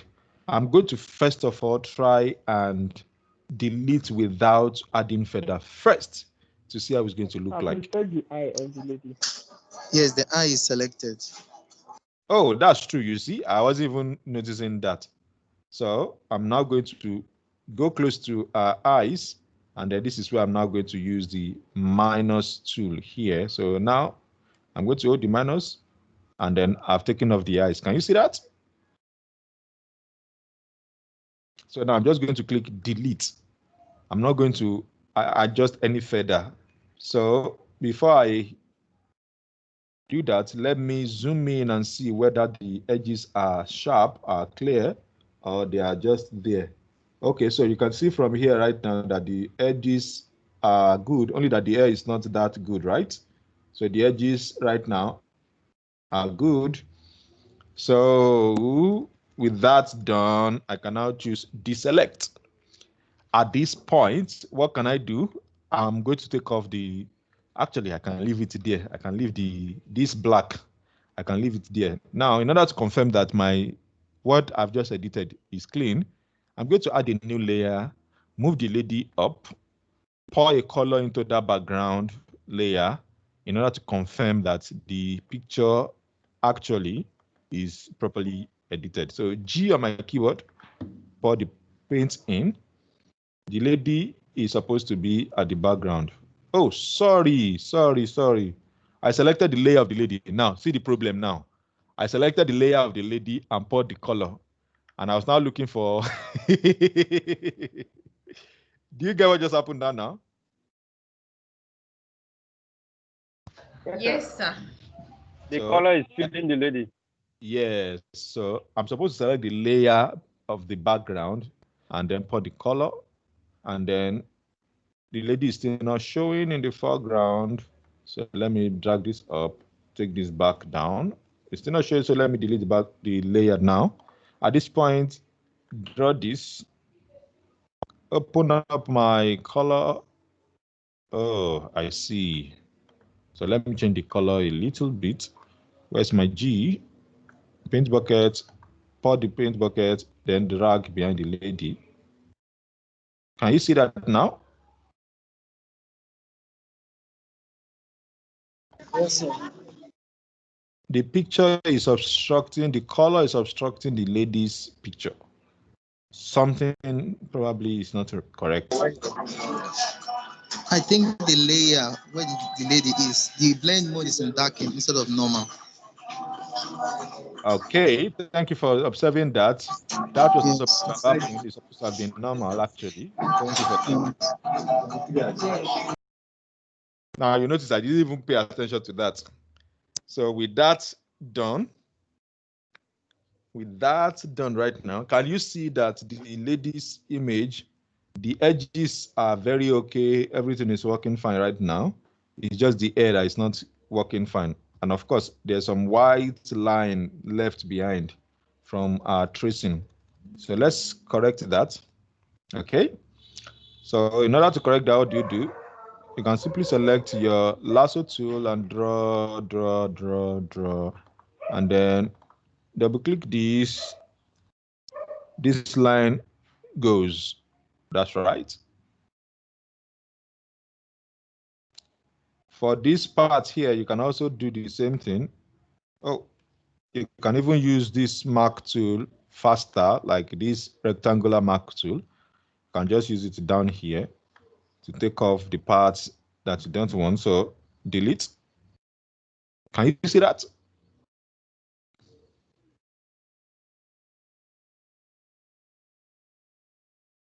Did you get what I just did, everybody? No, sir. No, sir. No, sir. No, sir. The screen has Okay, just raise your hand.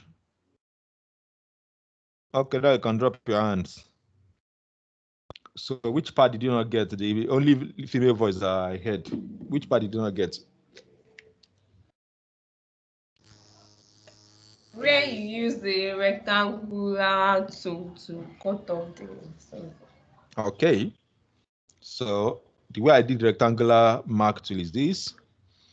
Then I came down here while the layer is still selected, while ensuring that the layer of the lady is still selected. I came down here and then draw this down here. Can you see that? Yes, sir. Then I press delete. Do you get it now? Yes, sir. So to every other person, is that clear now? Yes, sir. Yes, sir.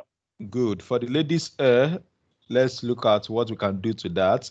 So we can choose maybe eraser tool, or let's just use a polygonal lasso tool. And this time around, what do we want to do? We want to increase our feather. You remember what we did yesterday, right? Can you remember that? So we are taking it to 5. And then we are going to feather. We are going to try and trace around that here while ensuring that we have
Are you still with me?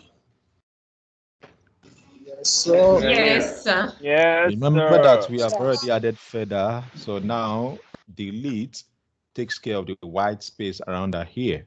Can you see that? Even though some of the hair is still there. So let me increase the feather again. Or you can simply move the, sometimes you can move the feather tool, the mark tool actually, you can move it so that you can create the effect that you are looking to create. So I think with this, I think we are good to go here. Am I correct? Absolutely, sir. You're correct. Yes, sir. So great. Now, at this point, let's now create our full-blown design. So for this lady, let's bring her to the edge of the screen. Then we choose edit and we choose transform. Or let's just use free transform so that that's faster for us, which you can actually do with Control T. Then I'm holding down my shift and drawing out like this. Okay, before we make the picture fill the screen, let's first of all bring in our text. Now, I'm going to bring in a background to serve a background that's going to be highlighted.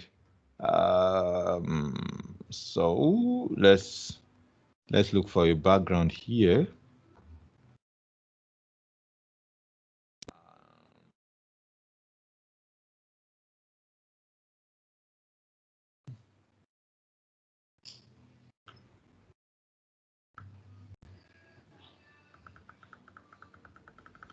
Okay, I can't find background, so let me go and download one.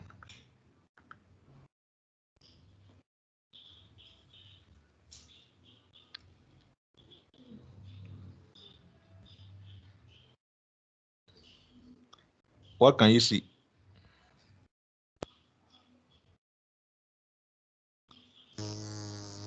Nothing, sir. White. White. The background is white. Plain. White is fine though. That white is very fine. Yes, sir. Okay, so I'm going to, let me stop sharing screen first. While that works.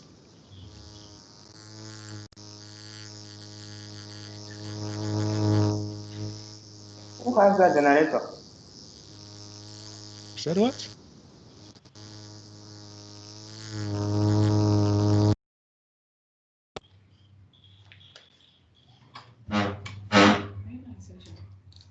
I am. Sorry, please excuse me. Hello everyone.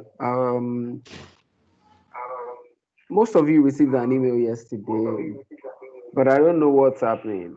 A lot of you haven't filled that email, and just give me a second.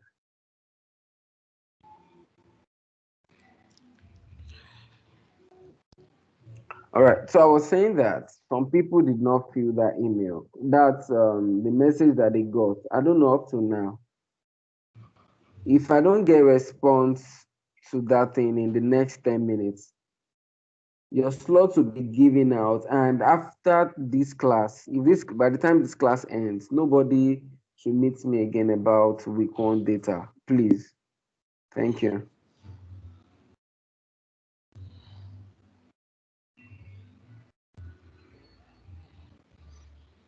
I'm going to slow down for you to go and fill that form if you haven't filled it yet. So the best thing you can do right now is to go and fill that form.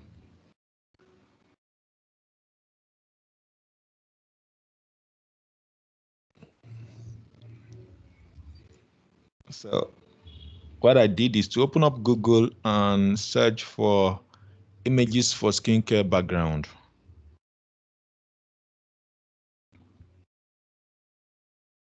Then I'm going to try and click on that so that it opens more images for me.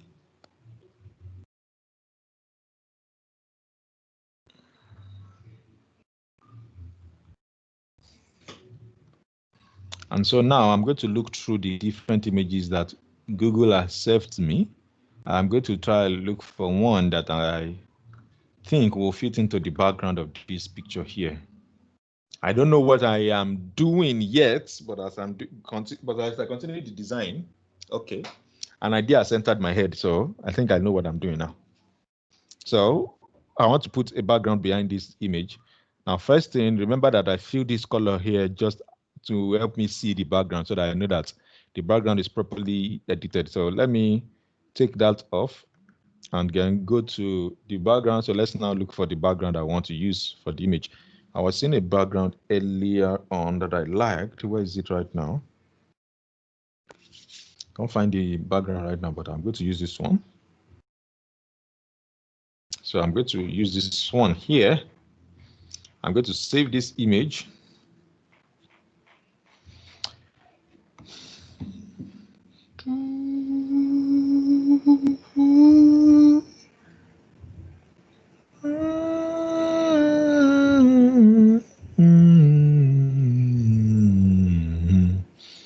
So having saved that image, let me now go into Photoshop to go and bring in the image. So again, this time around, who can tell me how do I bring in the image? What method am I supposed to use to bring in the image? Is it to open with or to actually drag it into the image? Who can tell me that? Drag it into the image. You drag it into the image. Into the design, sorry. Make una clap for yourself. Like saying another there is a big book well.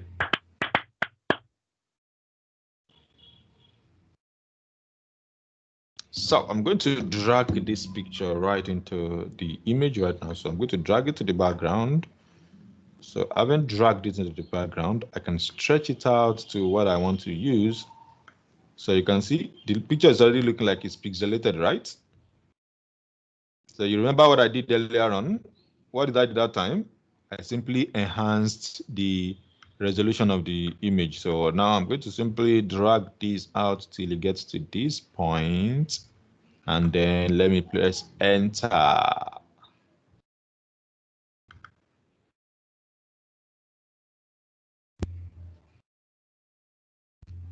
Are you seeing that? Yes, sir. Yes, yeah.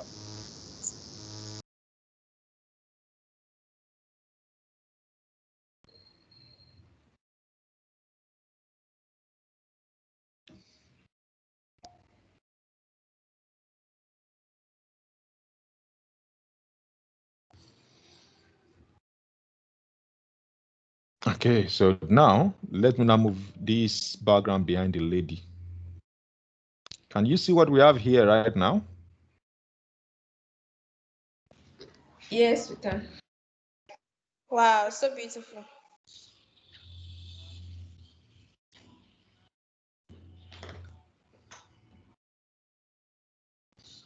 So with what we have here now, I don't want this lady's picture to be by this side anymore. So I want to flip the picture so that the picture can be by this side. So that all these leaves here, so that she can stay on a blank background while the leaves serve their own. So there are two ways I can do that. I can either flip this background or I can flip the lady's picture. In this case, I want to flip the lady's picture. So I'm going to come to edit. I'm going to choose transform, and then I'm going to choose flip horizontally. Let me undo that. Let me repeat. I'm going to come to edit,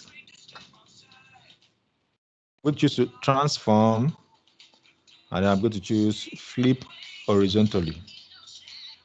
Then I can drag add here.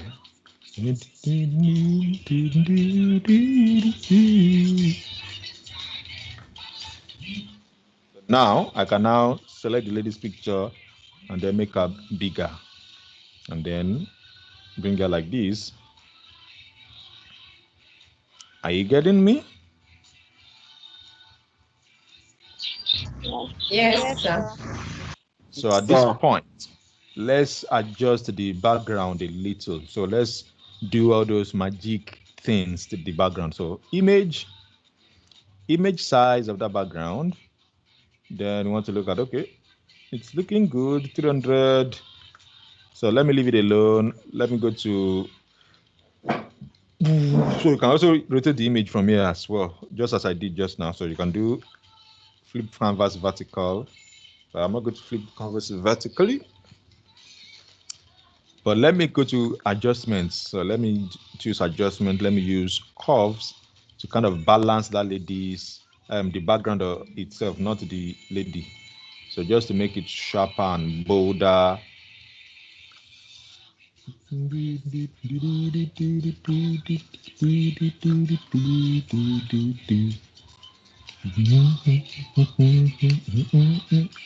can do the same thing to the image of the lady. Adjustments. I come to let's say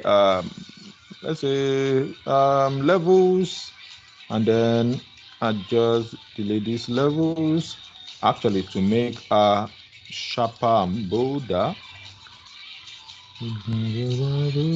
So levels is not working. So I'm going to go to image again. And this time I'm going to try curves.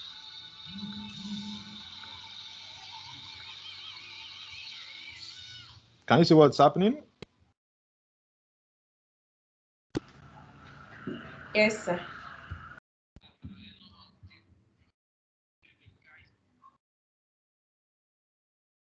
Does the image look enhanced right now? Yes, sir. It's looking very Yes, nice. sir, it does. Good. Now let's add some text. So I'm going to add the name of the text. Let's type horizontal type tool.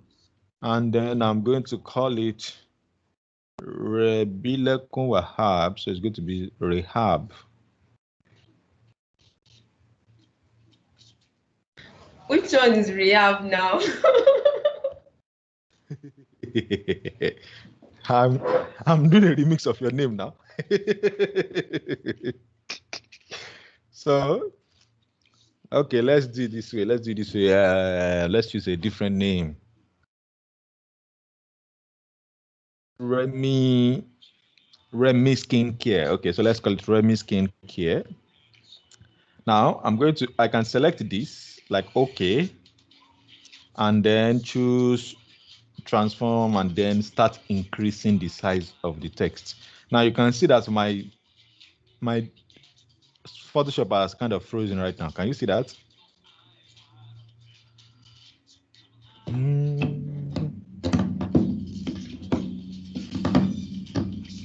So let me be enjoying myself while I wait for Photoshop to load.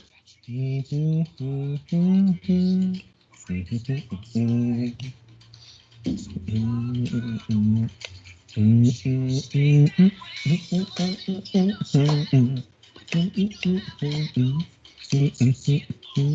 is free, sir.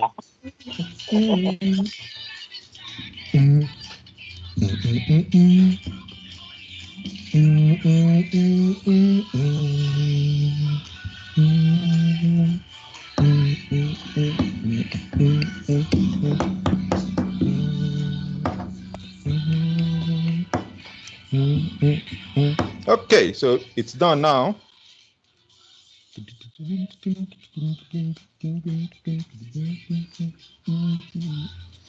Okay, finally it has finished loading. So with that selected, I can come back to this Remy here and then choose the font size. So working with fonts here, this is where you choose your font type, your font, whether bold or regular or condensed or italic size. This is where you choose your font size. And this is where you choose whether your font should be sharp or your font should just be dear, crisp, strong, smooth. This is where you choose the alignment of your text, whether to center, whether to right. This is where you change the color. And here, this is where you do some magical effect, which I don't always like to do anyway, because I don't like to always distort text. But sometimes you may need to do that, particularly if you're working on maybe a local Christian flyer for some of those churches that used to do revival, that will like their R to be small and V to be big and L to be small. So if you're working on something like that, you can always do that. So you can do arc. You can do all those adjustments here. You can do all those tweaks that you like. You can do all of that here. So for the first thing here, what I want to do is I want to increase the font size. So you can see this is Remy here. And then I want to choose a font type that will actually speak to skincare.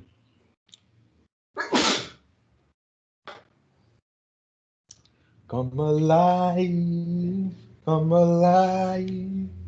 Finally, fonts have loaded. So as not to waste time, let me just choose this mighty Zeo that is looking at me in my eyes right now. And the next thing I want to do is first to adjust. So I'm going to retype what I've typed here so that there is small letter and capital letter. Can you see that? So I'm going to choose.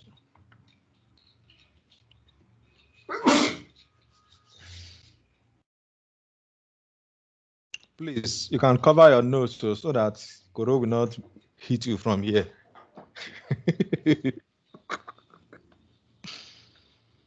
Now you can drag your image from one part of the screen to another part. You can also use that transform that I used earlier on to choose. So let's say free transform, then you can make it bigger, you can make it bolder.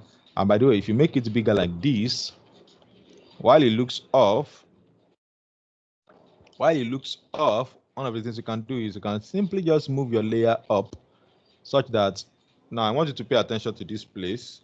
Look at this image here, and then I want to simply just move this layer, move it up. Oh, sorry. It's this image this layer I'm supposed to move. So I'm moving this layer up. What do you notice with the design? The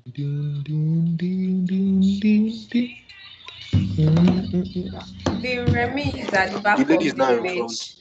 Good. Lady is now in front. So you can always do those adjustments as well, just as you did inside Canva. Now, first thing first is this color here doesn't make sense. I mean, literally, it does not make sense. So let's see how we can utilize this background here in order to help this design make sense. So one way we can do that is we can reduce the okay, let's take it off. Let me not complicate things here yet. Let's just go basic from basic to basic like that. So with Remy selected now, I can come to this option here, click on the Remy, select all, and change my color here to, let's say, white, or let's say black. So as you are changing your colors, you'll be seeing all the changes. The goal is for us to see what we wrote, isn't it? So you can also try blue. Break free, break free.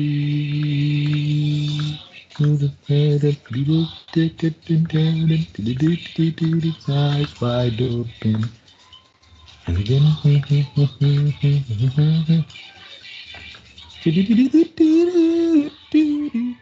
Somebody suggest color to us that we should use.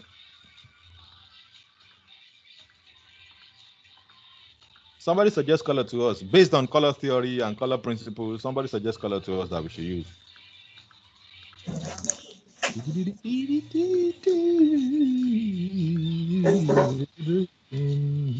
Come alive.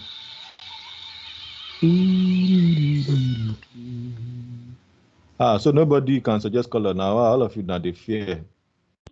I share it. So let me pick the color from here.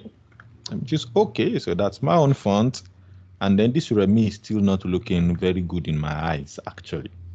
Now this is where it now becomes problematic because I'll now have to scroll through plenty fonts and scroll through plenty fonts. Oh Lord. And then break free. Break free. So let me use this Bibas. You can't be using this kind of bold font for a sexual kind of communication. And by the way, when I say sexual, I'm not meaning that the advert itself is promoting sex. That's not what I'm saying. I'm saying that a picture like a picture like this with a product like that, we need to communicate some element of sensuality. So a straight font will not work, but I think this one is better. I think this is better compared to that. Now, this may be obstructing our image right now. which is where we now begin to do all of our plenty things that we learned from Canva, like adding shadow, adding this, adding that. For the sake of complexity, I'm not going to go into those right now. So I'm just going to try and let us have our design in a way that is just clear for us to see, because if I go into that, it's going to be more like we are going beyond what we have covered so far. And that can be overwhelming for those people who may not be able to easily pick on things that we are doing. So for the sake of this design, I'm going to choose black here so that the Remy is clearly seen. Then let me type skink here.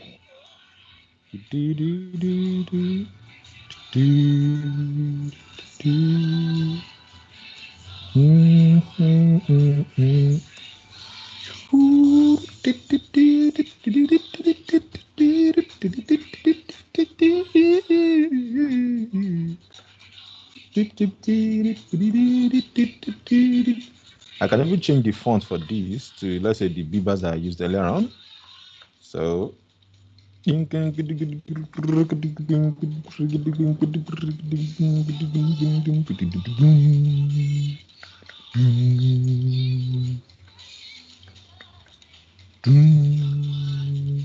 so you can always use your keyboard, the arrow keys on your keyboard, to move your text around or any object around. At this point, I'm now going to move the lady on top of all of them. Are you with me? Now, let's say this is the final design. Let's just assume this is the final design. By the way, we can also work with shapes. Where are shape options here? So these are shapes here. Somewhere on our screen here, you see shapes here. So let me choose a custom shape tool. Or let's say we use an ellipse tool. Now, how do you draw a perfect circle in in Photoshop? You hold down Shift and then you draw your circle. Did you get that? Did anybody get that? Yes, sir. Yes, sir. Shift and Great. So you hold down your Shift, then you draw your shape. Now for this, I'm going to simply select this shape here. Let me put it here instead. In this case, this color doesn't seem to blend well, even though it pops. Do you get that? The color actually pops, but it's not blending well. So let's pick a green from the distance. So in order to pick color, what you do is you can choose from here. Let's say it's supposed to give us the option of selecting color too. Okay, good. So this is where to select the tool. You click on this option here. You come to your fill here, you select this tool here, and then it gives you the option of selecting any color. So in this case, what I want to do is I'm going to choose the color up here, and I'm going to click OK. And you can see it's now using that particular color. So at this point, I'm choosing Control, I'm zooming back out, and I can now choose this here. With that, I just want to put a label on it. So I want to call it free sample.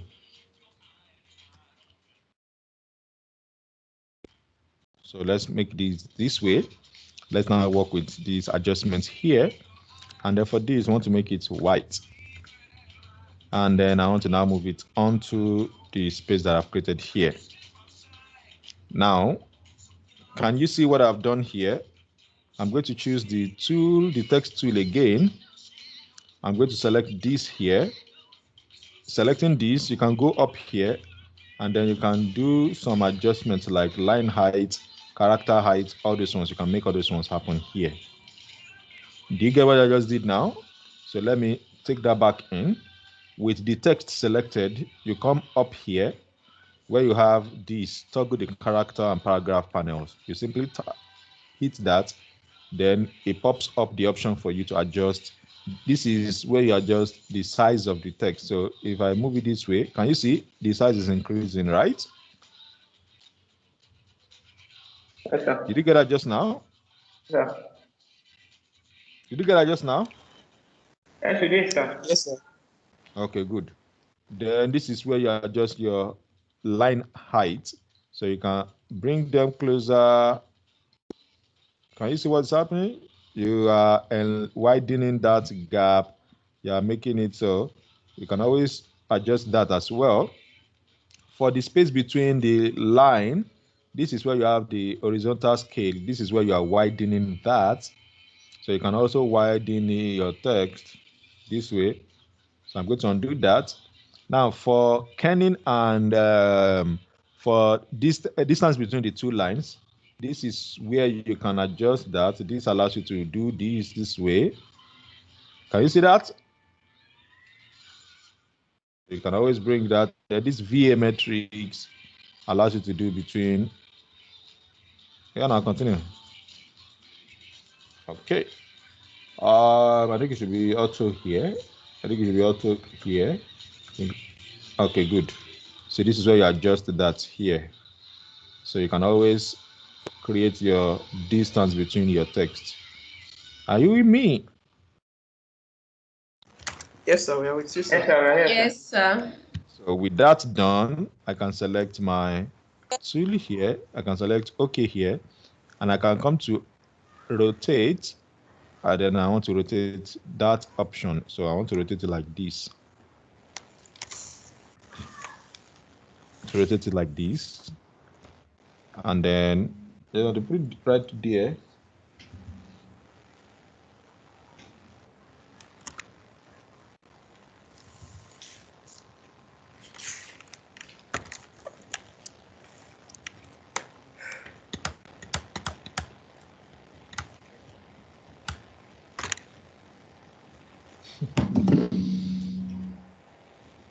With that done, I can press enter.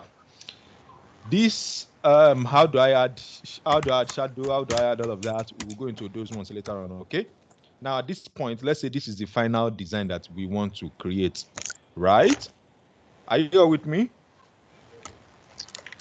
Yes, sir. Yes, sir. We are So with let's you. say this is the final design we want to create. What is the goal of this design in the first place? Who can remind me the goal of this design? We want to place it on that plastic. Very good. Please, everybody clap for her.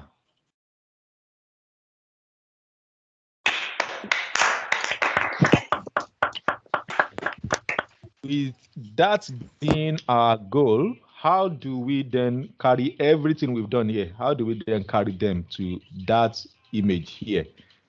Who can give me an idea of what to do so that I can carry everything from here to there? Who can give an idea? Be fast, though. This is You can match the layers. good. So the first thing I'll do is I merge the layers, or I can actually do another thing, which will be to create group. Do you get that now? So I can create group and then move everything inside that design, pack everything. So selecting everything, I can move everything into the group.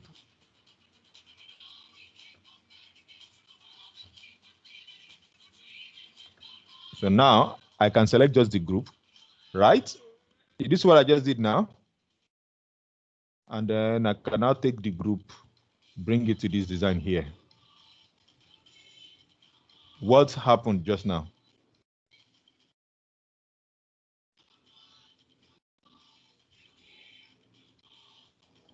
You can tell me what happened.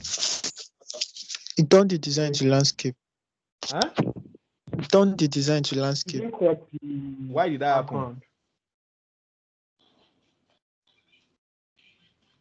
Because you moved everything, sir, in the group. Good, because I moved everything. What I did not do is what the gentleman who spoke said we should have done would be to merge all the layers. So because I have a shape that is bigger than this size, a design or an object or an element that is wider than this space, when I took it to this design, it simply just carried everything from here to there. So right now, what I can do is I can come to layer up here, and I can simply choose merge layer of flattened image. It's going to say discard hidden layers. Again, remember what I said I'm going to do is come to layer up here and then click Sir, flatten maybe we should image. make a copy. Sorry, sir. Yes, I like can that, actually make a copy. Yeah, that's because this, if you flatten it like this, it's kind of disruptive. So to make Yes. to be able to reduce, to convert it to a smart object and move it. So in case you want to edit something again, you can double click it to still open a different stage where you can correct whatever you want to correct, and you can come back. Good. You people are thinking well. Please clap for yourselves. So in my own case, what I'll do is I'll create a group. Do you get? I'll now move everything here and then move everything, select everything, including this layer here, move everything inside that group. So I'll move it inside that group. So this becomes group, and then I'll create another group. So I'll create another group with that. So I have group 1 copy and I have group 1. So I'm going to hide group 1, and then for this group 1, I'm simply going to right click, and there's no way to add to flatten everything. So I'm going to click layer merge group. Do you get that now? Can you see that? So I'm going to choose layer, and then I'm going to choose merge group. So right now it has turned the group into one single element here. So can you see that? The group has now, this group is still here. It's not moving anywhere. So with that, I can now move this group to the main design and drop it here. Now look at, it still came. Oh, sorry, I selected the wrong thing. So at this point, I can right click and choose, let's say, convert to smart object. And then I can drag that, take to our layer. Is still not working? You know why it's not working? Because the group is still active. So let me now rasterize the layer completely. And then right now I can now drag it and then bring it in. But you know what? That may not be a problem. I can simply just crop what I need out. Wait, no. So I can simply just crop what I need.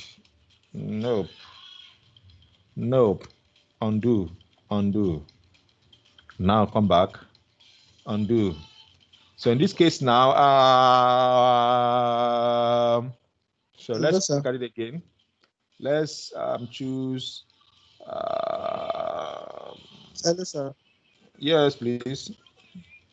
I think it was because the background we brought in has a wider width. Yes, so actually, I think we should crop that that's the main first. reason. I've actually done it. I've corrected the part that I need to correct. So in case you are wondering what did I do, let me tell you what I did. Because I am going to be working in a different design, all I just did is just come to layer, and then I simply just flatten image, and then I drag the background, the flattened one, bring it into the design here. And then with it being here, I can select this layer and then come to edit, transform, and then choose, let me first of all choose transform first, and then bring it down to a small size. So let me bring it down to a small size. That's number 1, enter. Then second thing, edit. Then I can choose a little bit of rotate, so that it rotates a little slightly, since the lady's hand is tilted to a side, so slighted that way. Enter. Then I can now come to, I can choose transform again and then reduce the size so that it fits exactly the space I want to make, the space I want to put that item. So now let's say this is the, okay, let's just say that's that. And then I'm going to go to edit again. And this time around, I'm going to choose skew or distort. I'm going to choose distort. And then I can actually move all of that in. But let me choose a faster one that's going to quickly land me where I'm going, which is going to be, sorry, this is too, so it's going to be WAP. So it's going to be WAP. So with this now, I can now move this up here, take this up here, Are you see what I'm doing? So that will be too fast. So let me choose transform. Let me choose skill first. With skill, I can take it up here, bring this down here. Actually, cancel. Now let me choose perspective warp. So let's choose perspective warp. That's not what I'm looking for.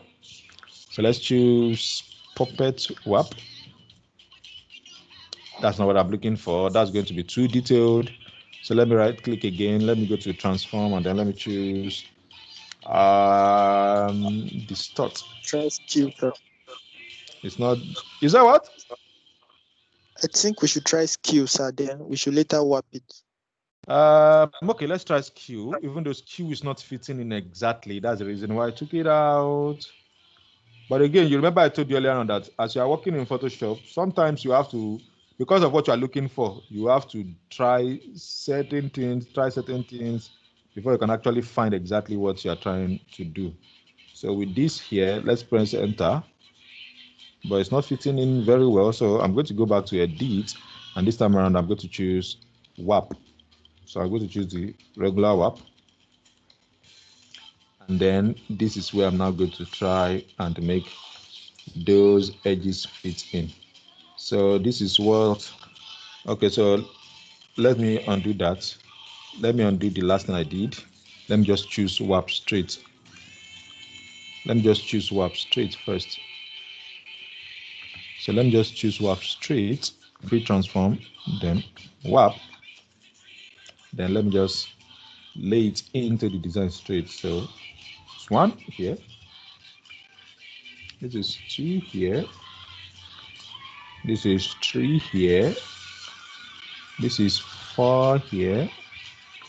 Then let's start moving all of this up. All of this up. Then that means we now need to bring this down so that the edges can touch that part.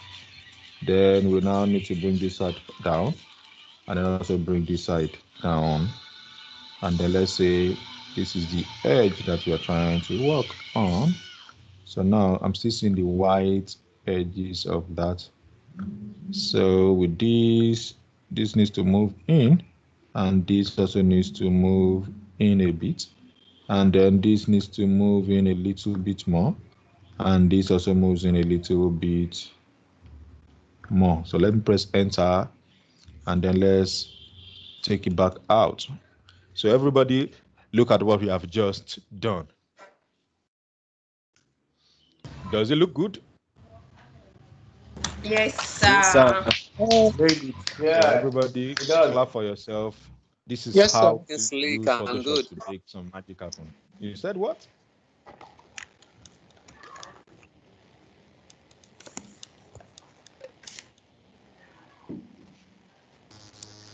So this is where we'll end today's class. Hopefully this has been helpful to you. If you have any questions at this point, please go ahead and ask, and let me answer your questions. I have a question, sir. Okay. So for the name, the Remy Skincare, is it right for the picture to cover the name? It's not right for the picture Okay. to cover the name, except you are designing a magazine. Okay. But I did that deliberately. Remember that we are just playing around. Yes, sir. Good. All right, thank you, sir. Thank you too. Hello, sir. Was that's a question? Yeah, please go ahead. Yes, sir. Yeah. So please, I have two things to say, not really questions. Sir. You have what? I said I have two things to say, sir, not really questions. Okay, go on and say what you want to say. All right. So the first thing is the link that was given the other time for the downloader.la. Okay. It was not me, Abdullahi, that gave the link. Someone else did, actually. Oh, really? Yeah, so the person should get the credit, sir. Oh, okay. Thank you for that. All right.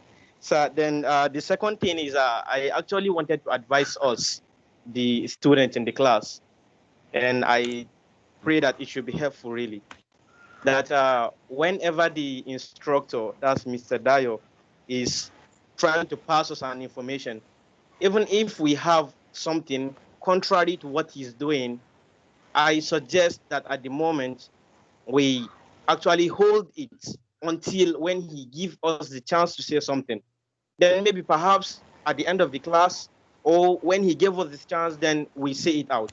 But interrupting him when he's saying something doesn't really seem good to me. That's what I think, actually. Thank you very much. Aww. That's cool. Thank you for that. Thank you for those two things. I appreciate that, Abdullahi Anangi. Particularly, I appreciate the fact that you did not want to take somebody else's credit for something that can belong to you. I like that. So who else has any additional contributions? I have just 50 seconds left. 48. Mr. Dayo. Yes, please. Today I'm trying to pull a picture from one window into Photoshop, like the way you do, but it's showing this caution sign. Like it's not. I want to add it as a smart object, but it's not doing. It's not. What window are you on? My normal pictures folder. What window of what laptop are you using? A Mac or a HP? Okay, what HP. window is that HP running? Windows 10. Okay, Windows 10 should be able to do that. Even without Photoshop, you can drag from one Windows to another window. So it's almost the same thing. But in case it happens that your picture is not doing that, sometimes you can try opening the picture with Photoshop. Then from the place where it's open, you just drag it into the next document you want to work on. Okay, I'll try that then. So remember again, Photoshop sometimes we work based on what your system can handle. So sometimes some of the things I may even have done here, some of them may not even work for some of you because your laptop needs to, your Photoshop will be trying to adjust to your, or the model of the laptop, the RAM of the laptop, the particular Photoshop level you are using and all of that. So all of those will Everything is actually fine from this end. I'm using Photoshop 20, the version of 2020 version, and the whole. But I'll try as you said. I even use 2020. Me, I'm still on 2019. Can you see that you are even ahead of me? Maybe that's Mr. Dio. Oh, thank you, sir. At this point, I'm going to say thank you, everyone. I'm going to see you tomorrow. Tomorrow, please, again, your assignment today is for you to do designs. Send them to my email. All emails must come in before 8 a.m. tomorrow morning. That is, the assignment I gave you is for you to pick your own picture. Try doing some of the things that we have done here. Edit your own picture. You can submit as many versions as you like, but please, while you're submitting, also post inside the Telegram group, okay? So that I can see that faster. And then tomorrow we'll just jump in and then we'll do reviews tomorrow. Is that okay? Okay, sir. Yes, sir. Yes, That's okay. yes, Sir. thank you. At this point, Mr. Micah and Ms. Muturaya can please take over. Question, sir. Okay, ask the question. The assignment, is it Pass with your question. I need to stand up by Jare. is it just to add picture and background, or we need to like add some text? Edit your picture. If you like, add text. Like I said, you can submit multiple versions of the assignment. But please don't submit Photoshop as a file to me. Export your work as either a JPEG or a PNG and submit. That's what you should submit. Don't send Photoshop file to me. So drop it inside the Telegram group as well as send it via email. Again, I'm saying don't send PSD as a file. Send your exported image. That's what you should send to the email. And that's what you should post inside the Telegram group. Did you hear that? I need to stand up because I need to go and do something by this time. So Without any question, Mr. Micah, please take over right now. And everybody, I'm going to see you tomorrow.